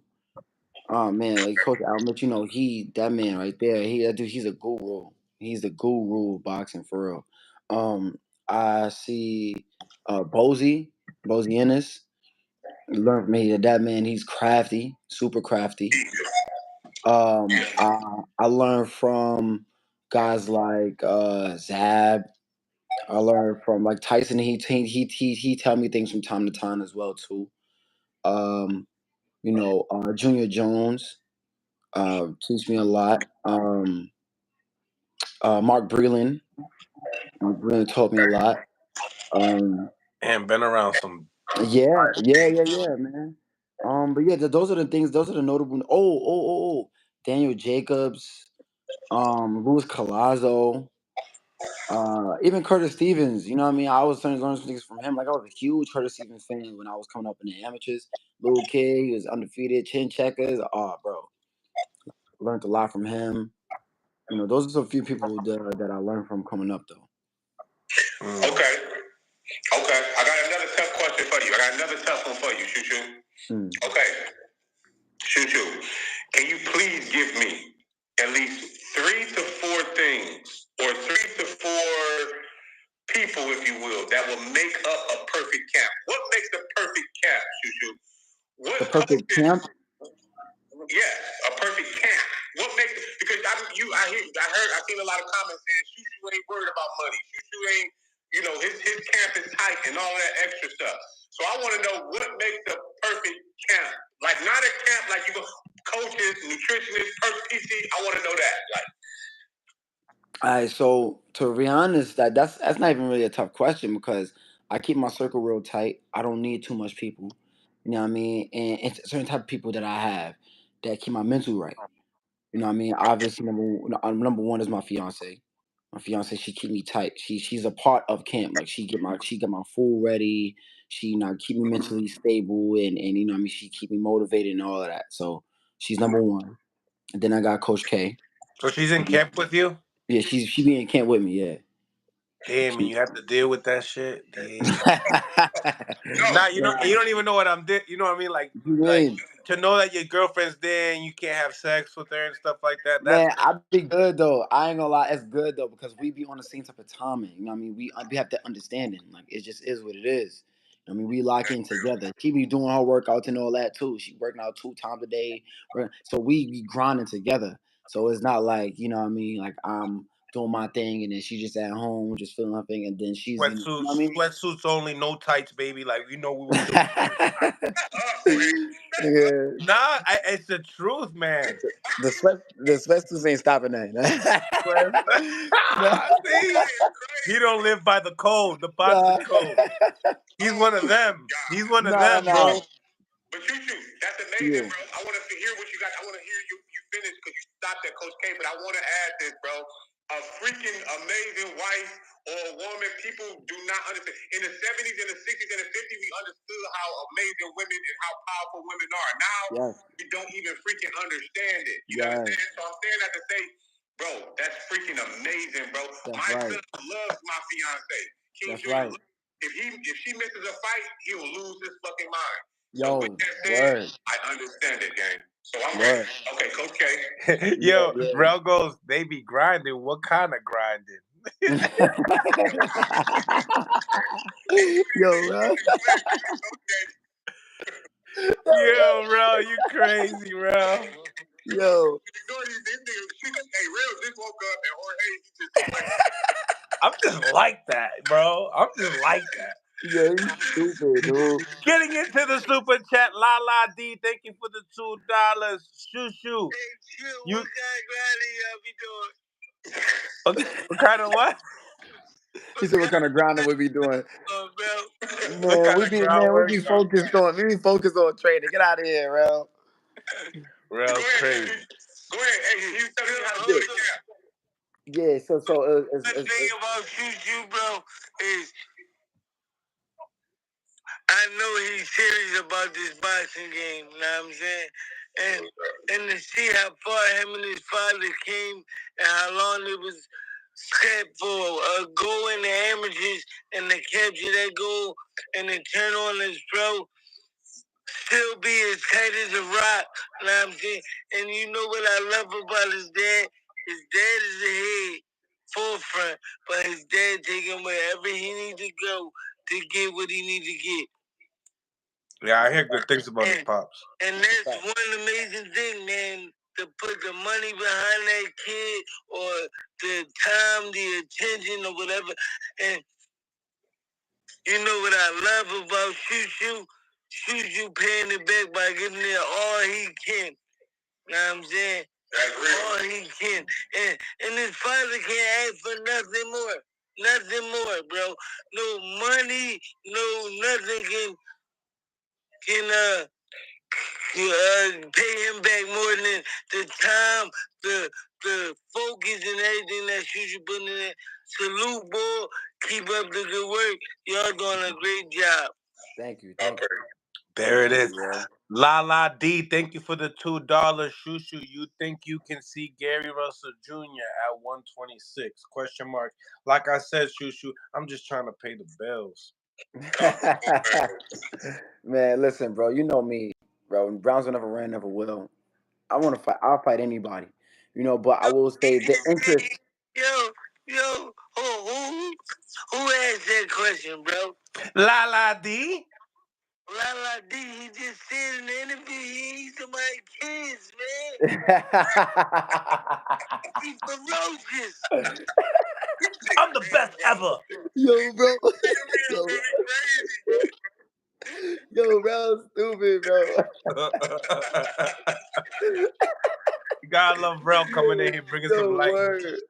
No, but you know what I mean. Yo, you should see his hair right now. He look like Bill Haney. Yo, bro, a word. He got his hair like that. He got his hair out. I got it.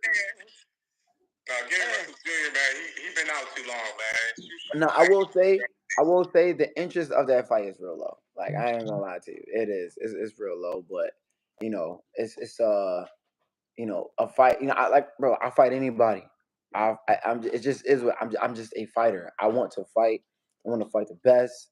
Whoever y'all want to put me in the ring with, it is what it is. Everybody getting the same treatment. But Shu Shu, finish that answering that question. Yeah. About that Coach K. I think that was a real good question. I'm really interested in how that camp looks, how that perfect camp looks. Yeah. Yeah, that was So it's perfect. It's not perfect yet, cause I ain't there, nigga. You know? I think you was about to say your name, Rel. You got Rel, my man, Rel. Yeah, but nah, yeah, his wifey, Coach K, then my boy John Rosales, my assistant coach. What he do? What's his role? I want to know so we can. For the people Yeah, my assistant coach. Yeah. Really, to be honest, I ain't gonna lie to you. That's all I need. Like, that's really it. Now, my gym is real small, and the fact is that them three people, what they do for me mentally, and how passionate they are in being a part of this whole journey, and how much they help me in this it just doesn't compare. I don't need a whole team of people. You know what I mean? Like they do more than enough than what those 10 other people that's just doing it just to be around could do for me. You know what I mean? Yeah. That's just what it is. That's what's up. So who's the one that's okay? So the wife is the emotional stability as well as the nutritionist. Coach K is the technician and the film guy and the actual coach. And then you got your assistant coach. What is he? He's into your physical fitness, personal training. Okay. So I mean, I could add my personal trainer, like my strength and conditioning coach in there too. But sometimes it like kind of interchanges because I be getting different looks when it comes to the strength and conditioning. Yeah, I don't have a consistent strength and conditioning coach, but my assistant coach, so him and Coach K got two different styles. Like if you notice, like I got that technical style, like when I sit in the pocket and I got my shots in like that, like that's Coach K. But then my assistant coach, he runs up the number. I get like three, four shots here, boom, 3-4 shots here, 3-4 shots there. And you know what I mean? And the quickness and all of that, that's the assistant coach. Like he really hits me with the numbers. So I have both of those things in my arsenal. I keep my mind fresh that way. Okay. Yeah. Okay. Last question from me, and I guess I don't know. I'll shut up. But last question from me, Shu Shu. What do you think about King Jr. and how can he become better? Ooh, man, listen, that kid is special. Kid, like he's doing things at his age. I was not doing the things he's doing at his age, and it's just like it baffles me, bro. I ain't gonna lie to you. To do this, the kid is super impressive. I just wanted to be honest. I kind of want him to keep on that path that he's on because he has a pro style, and people used to always tell me like, "Oh, you got too much of a pro style." I wasn't as successful in the amateurs as I would have liked, to be honest, but I still, stayed true to myself and was like, you know what?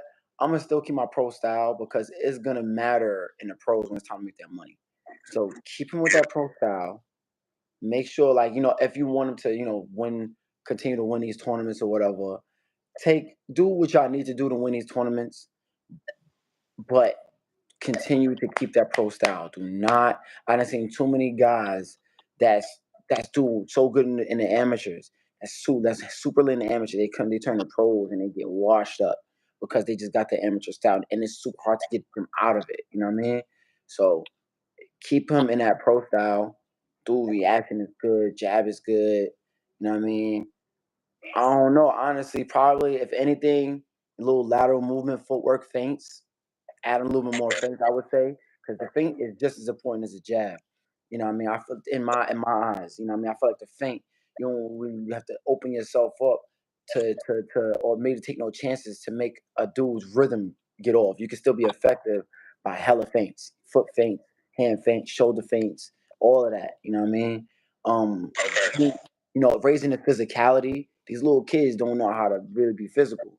Having them push them niggas running the inside, mush them, get off me, little stuff like that. Yeah, like that. That's gonna take them up to the next level. Yeah, enhancing that pro style. Yeah. Okay, and keep the pro style. Okay, hey, Shu Keep it. Shu, you can't see it, but everything that Rail taught him, everything that Rail right here taught him, everything that you just said, bro. I learned from everybody, bro. A lot of people like to say, "Oh, you're the best coach," or "You're a great coach," or "You're going to be one of the all praises." But I'm gonna continue to learn, bro. Yes, sir. Yes, sir. Continue to learn. Word. We never stop. I'm still learning. We got to continue to learn, bro. We can never know everything, bro.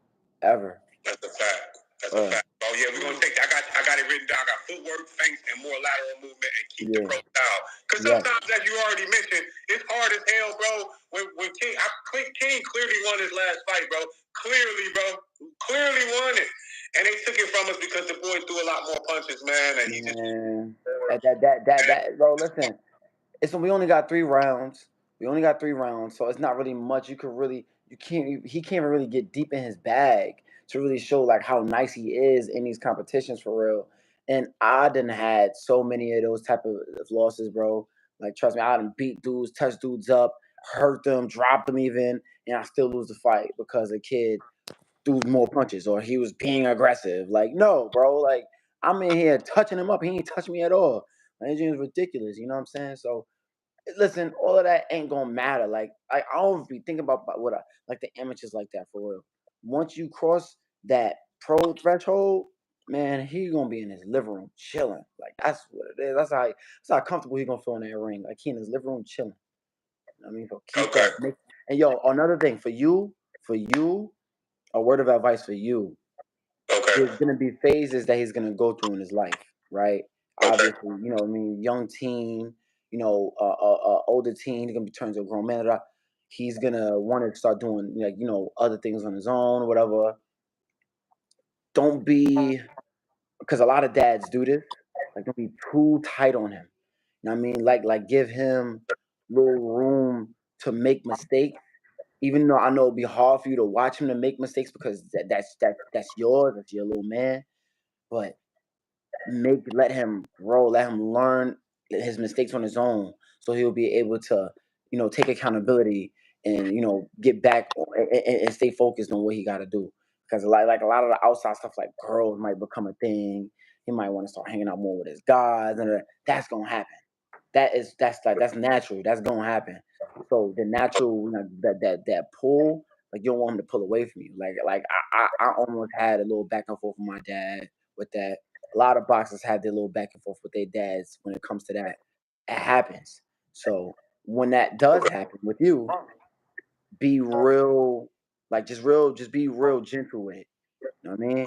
Because you don't want him to run away from the sport because he's so talented. I've seen too many guys that's really good at it and they stop because, they just lose the love for it because their dad was too much on them, too hard on them or something like that. You know what I'm saying? Okay. Word. But look though, you can't let the leash already go. You see what type of situation I'm in by letting the leash go. That's the other side. That's the other side of the coin, though. That's a fact. The That's thing the other is, side of the you coin. gotta talk to him right now, every day. Every day, drilling in his head. He's not a regular guy. Don't want to be like these regular niggas. Know what I'm saying? Tell him, listen, them street dudes gonna be there if you make it. Them street dudes gonna be there if you don't make it. Know what I'm saying? That's a fact. Put them you in a lose-lose situation. Know what I'm saying? But if you make it on the Vegas trip, guess where they gonna be at? Still on that corner. That's a fact. Make it on the hood trip. Guess where they gonna be at? Still on that corner. Yep. You know what I'm saying? So, Shu Shu, I seen an interview with you talking about Keyshawn and Teofimo Lopez. You believe they should get it on? Why you believe it? Why not? Like, why not? They already got a little history of them sparring. You know what I mean? And then, then they have this little back and forth going on right now. Like, I mean, I feel like the styles make a great fight, but I don't like. Tio made a point though. Like, I don't think the fight makes sense yet because you know Key don't got no belt. Tio, he had to earn his stripes. He was like, yo, like Lomachenko was like, yo, you once you get a belt, then come talk to me. And he had to do that, didn't fight Lomachenko. Like, it makes sense. Like Tio was one of them dudes that really earned his stripes in the division. You know what I mean? He fought a lot of the who's already, bro. And he only like 26, 25. So he really, I feel like he wants people to go that route too. He don't want people to get it easy. So I respect that he said that. So I feel like Key gotta get some more experience, get some more fights, probably a belt, and then spin the block. Yo, I'm back. Yo, what's up? Let's make this fight happen. Then I feel like it's gonna, they're gonna do their thing. But that fight is a great fight to make, though. I ain't gonna lie. Stylistically, that's gonna be a good fight. Mickey Bay said that they fight similar. What do you think? I don't think so. Mickey Bay say they fight similar? No, not at all. Like, nah. Key's more technical. Yeah, those are two He's different more fighters. technical. Tio is more of an athletic style fighter. Like he do like little leaps and jumps, and he don't really use his jab like that. Good reflexes though. Good dude, got really good reflexes, but he don't really use his jab like that. He don't. I feel like he has a better IQ. But Tio relies more on his power a lot at times as well. He's just more technical. You know what I'm saying? They do not fight alike at all. I don't see what he meant by that. You think this is being competitive, or do you think this is real beef? I think it's competitive now. I felt like they when Tio had that little interview and he was like, "Oh, like Keyshawn, he came take a picture. He wanted to take a picture with me." Da, da, da, da. Like he kind of rubbed Key the wrong way. But then once they kind of like discussed it or whatever, I mean, Key still, Key. I know Key like he on some like, man, listen, it's respect, but I don't like what you said at the end of the day. So I'm gonna use that as fuel to use that against you when I fight you. But I feel like it's a respect thing, though. I definitely do feel like it's a respectful competition thing. Mac Original, thank you for the $5. Shout out to Shu for fighting for the people. Thank They you. out here running, calling it boxing, Shu. So, there's a couple performance out here that people are not too happy upon. Utilizing the whole ring and not necessarily setting down on your punches. What would you have to say upon that remark of I mean, like, Mac Original? there's some ways that you got to do it, right? So, like, I do feel like when you're using a ring, you're not throwing enough punches, or like you're just kind of trying to pity pat and move or whatever. Like I can see because it's not as entertaining. People will call it running and stuff like that. Like it's interesting. You know what I mean? It's a little difficult because people used to try to call what Mayweather style was just running, and I don't know what people were talking about when it came to that. Mayweather sometimes would sit in the pocket, what I mean, get your shot, get his shots in, get up out of there, sit on his shots, get up out of there. He was just very elusive to where you couldn't touch him. That's If different anything, from he clinched more than run. yeah, he clinched a lot. You know what I'm saying? But like he did, like it was more than he did than just use his feet just to get up out of there. But like a lot of like I'm seeing fights now, like Jermaine Ortiz, like he used his feet a lot to move. I feel like he could have used certain moments where he could have just, all right, I'm gonna start to push Tio back now. Let me push the pace this whole round. And I mean, he ain't do that. You know what I mean? Shakur and De Los Santos, like, he's like, oh, like you ain't see Shakur really like take chances, to really be more dominant in his fight. But so that's what people was gonna start like, oh, he's running, he's running, he's running. You know what I mean, I don't really like to call people, do certain like say running. I don't really like using that term because at the end of the day, we boxers and we do what we got to do to win. Like it is what it is, bro. Like if I'm not gonna say I'm gonna have a run, no, like that's just not how I fight. You know what I mean? But I'm gonna do what I gotta do to win. Shakur felt like that's what he needed to do, what he got to do to win. Jermaine felt like he did what he needed to do to win that fight, even though he lost the fight. But that's just what it is. You in there, you trying to, pick apart and dissect the opponent or to get their game plan the best way you can, and you come up with a style that you might feel is best fitting for it. And that's just what it is, whether the fans like it or not. Don't care what the fans think. The fans not in there fighting for you. You know what I mean? They're not in there fighting for you. It is what it is. What you said, right, Shu, in the beginning. You said you make changes, you make adjustments in your fights. That's what I think Jermaine Ortiz didn't do. He didn't make the adjustments needed. Correct. That's a fact.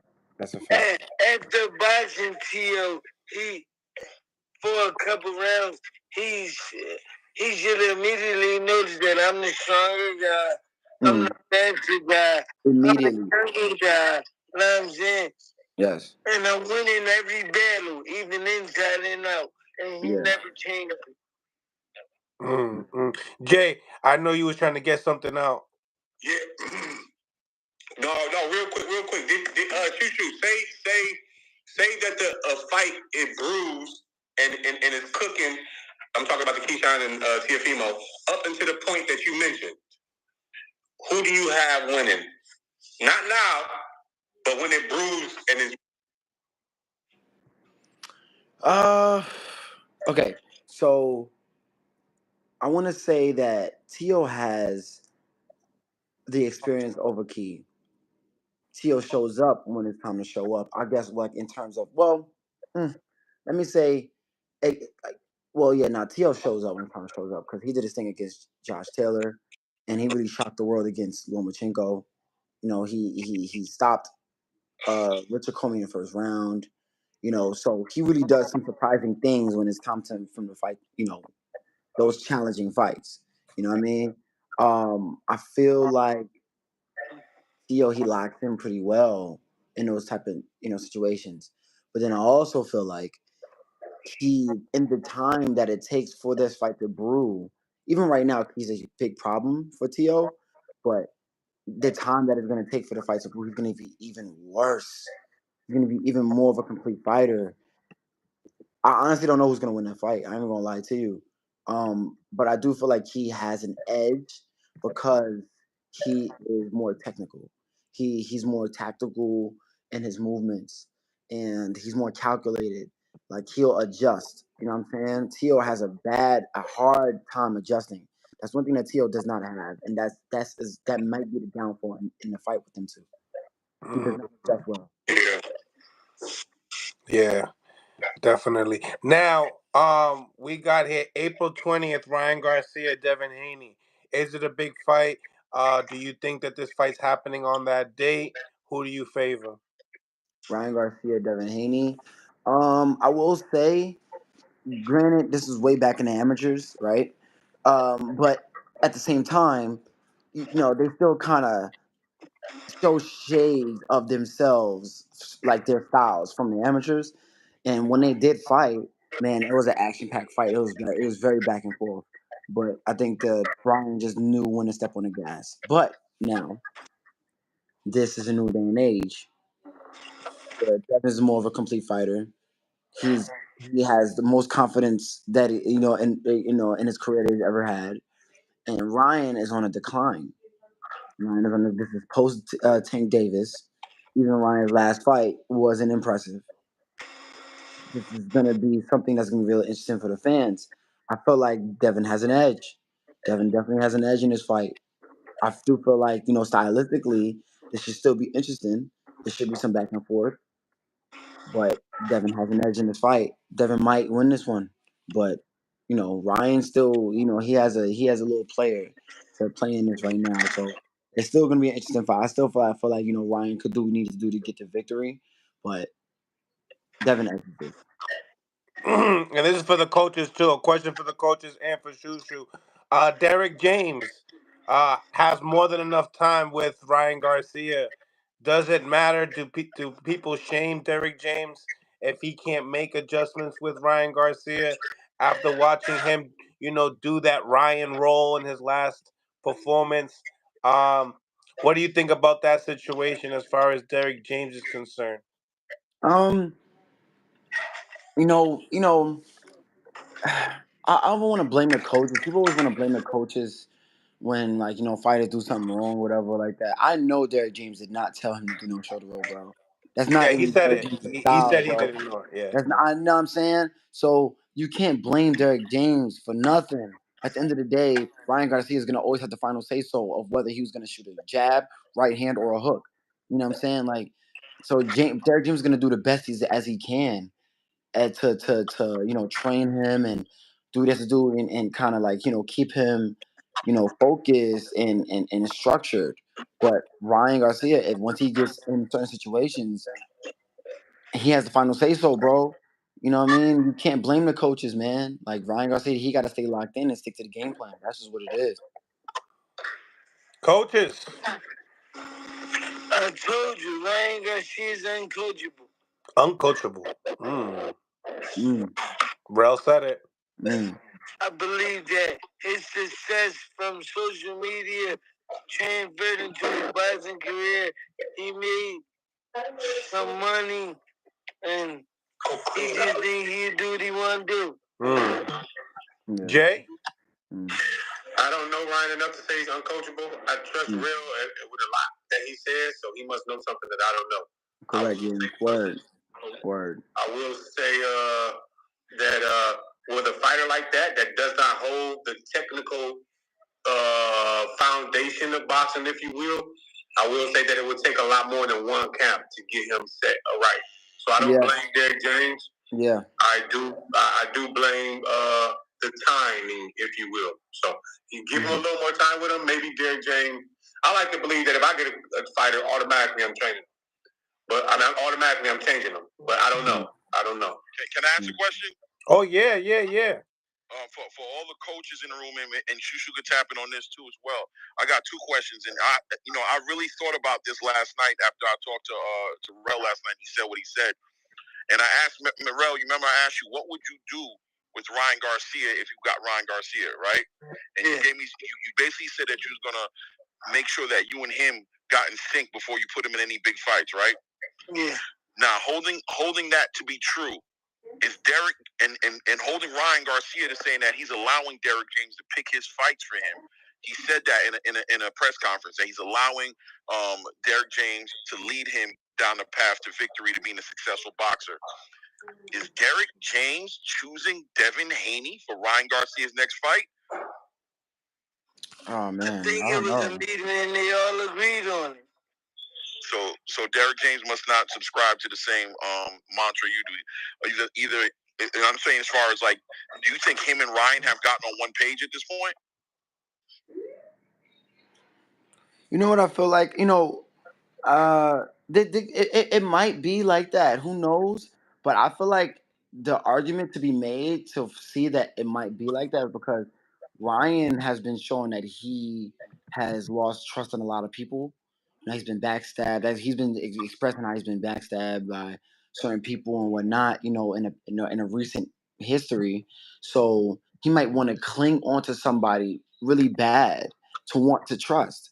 And he might feel like he gets that genuine energy from Derek James to be able to do that. So he's just kind of just letting it happen. That could be happening. We don't know. No, but I feel like that might be happening. Is the girl he just divorced, and then he put up a post about another girl asking her out. I don't know nothing about that. I mean, look, just to expand on that, just to say that he left the Devin Haney negotiations to go fight Rolly. Then he came back from Rolly after Rolly didn't work out, and he fought Devin Haney. Do you think Derek James is participating in that nonsense? Or do you think Ryan is doing his own thing again, once again, not listening? Ryan is doing his own thing. All right, then. So I'm making the argument, just to be clear, I question if Derek James and Ryan Garcia are truly on the same page about Ryan Garcia's career. So they think Derek James took a bit off more than he can chew? No, I think Derek James is working with what he got. He's doing the best with what he got, but I think Ryan Garcia, going to what Rel said, Ryan Garcia is uncoachable, bro. He don't listen. There's money in the Ryan Garcia game. So Derek is gonna do what he needs to do. He's gonna work as hard as he can to make it happen. But at the end of the day, Ryan Garcia is just hard-headed, bro.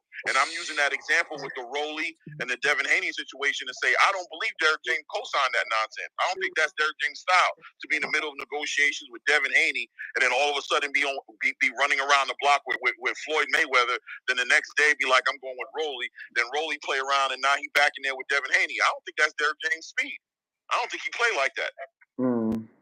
No, I do think that Ryan Garcia also may have a team to where they might be influencing that too. Ryan may be making his own decisions. I don't see Derek James doing a lot of either. I ain't gonna lie to you.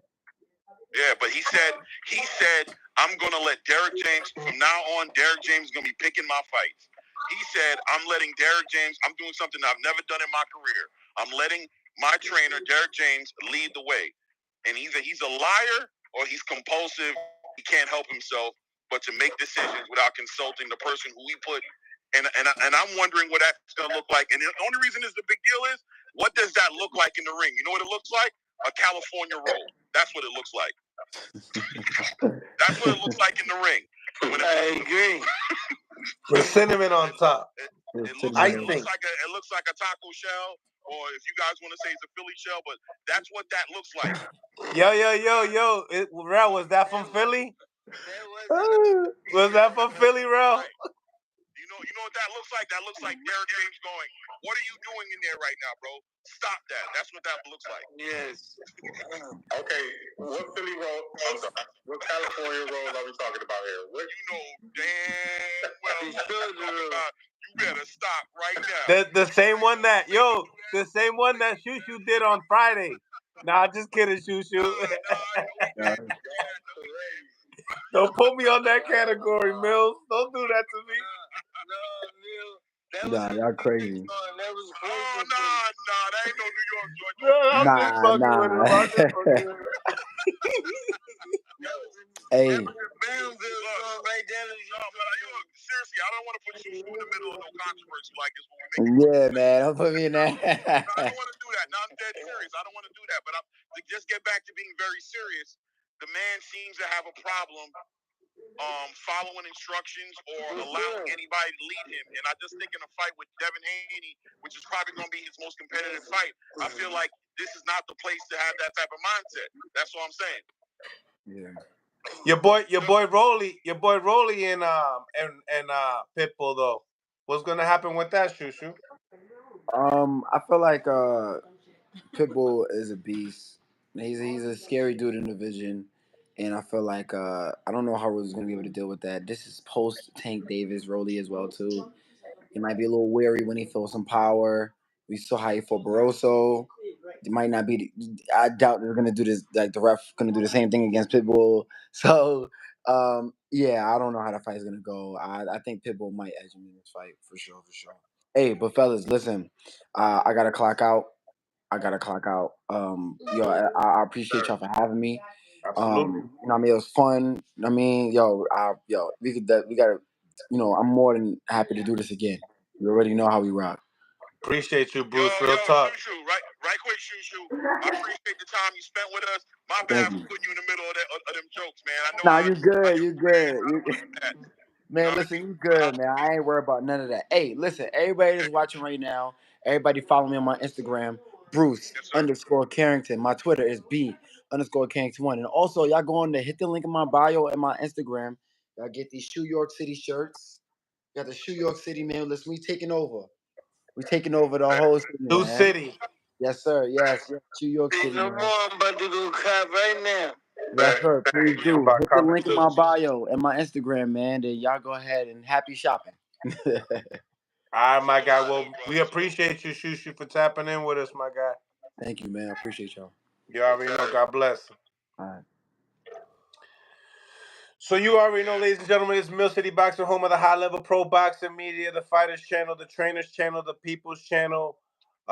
Smash that like button, become a member. The link is in the comments. Fellas, closing arguments before the live shuts down. lifestyle over everything. Stay ready. You ain't got to get ready. You love boxing. I forgot. Boots talk. We got Rel here. We got what happened with the IBF, Cody Carley. What's good with that? It looked like supposedly the IBF mandated that, right, guys? Like, but yeah. I mean, I think yesterday you said you don't think he's gonna take it, right, Rel? No. Is he gonna turn it down? Turn it down. All I know how to do is just turn it down. Turn it down. So Go. What's next for the guy at Boots? Well, supposedly Crowley, they're mandating Crowley, but I mean, it looks like, I mean, if Crowley takes it, he takes it, but if not Crowley, I would say Barrios, but Barrios. I think Rel would know better than us. I think it's going to be Barrios because it's going to be on that Canelo card. Yeah. It's one thing I like about Barrios. He know how to get paid. And he gonna fight. He gonna fight, and he know how to get paid. he gonna come get beat the fuck up. I mean, that's that part true, too. But he gonna fight. He gonna fight. Right. No, but when round one, get beat up though. Yeah, when round one goes, he actually tries to fight. Yeah, we gonna see him get beat up though. That's important. Some people you don't get to see him get beat up. They run around the ring and they make sure they don't get beat up. What up? Because I mean, you think about it. He pressed Thurman, even when he was getting his ass beat by Tank. He tried all the way down. I want to know. We got two coaches in the building, and I know you're about to close this down, but I just want to know a quick question for you guys. What does it look like if Keith Thurman beats Tim Tszyu on March 30th on a catchweight fight? What does that look like from your perspective for Tim Tszyu to be a champion still after a loss of Keith Thurman? Tim Tszyu ain't nobody. Wow. Nigga, real crazy. Yeah. Even with a belt? Nobody. For Keith Thurman to come back at a higher weight class, even a catchweight, and be the world champion after that long of a layoff, you done. With a belt. Smash the like button, ladies and gentlemen. Smash the like button. That's the end of the live. Subscribe to the YouTube channel. Become a member. The link is in the comments. Appreciate each and every single one of y'all for tapping in. Much love to each and every single one of all my subscribers. Bang Bang Boogie, Jackie Hernandez, and all my peoples. Al Booger, what up, what up, what up? Salute, salute. Hopefully you guys enjoyed this segment on Mill City Boxing with a great interview with Shu Shu Carrington and great call-ins and great guests on the show today, man. Much love to y'all. And once again, subscribe to the YouTube channel. And also hit that like button as soon as you end or come in or come out. Hit that like button. I really appreciate y'all for really tapping in. Much love to y'all, and I'll see you on the next one. Most likely, I'll be doing another one later on tonight. God bless, and we on to the next one.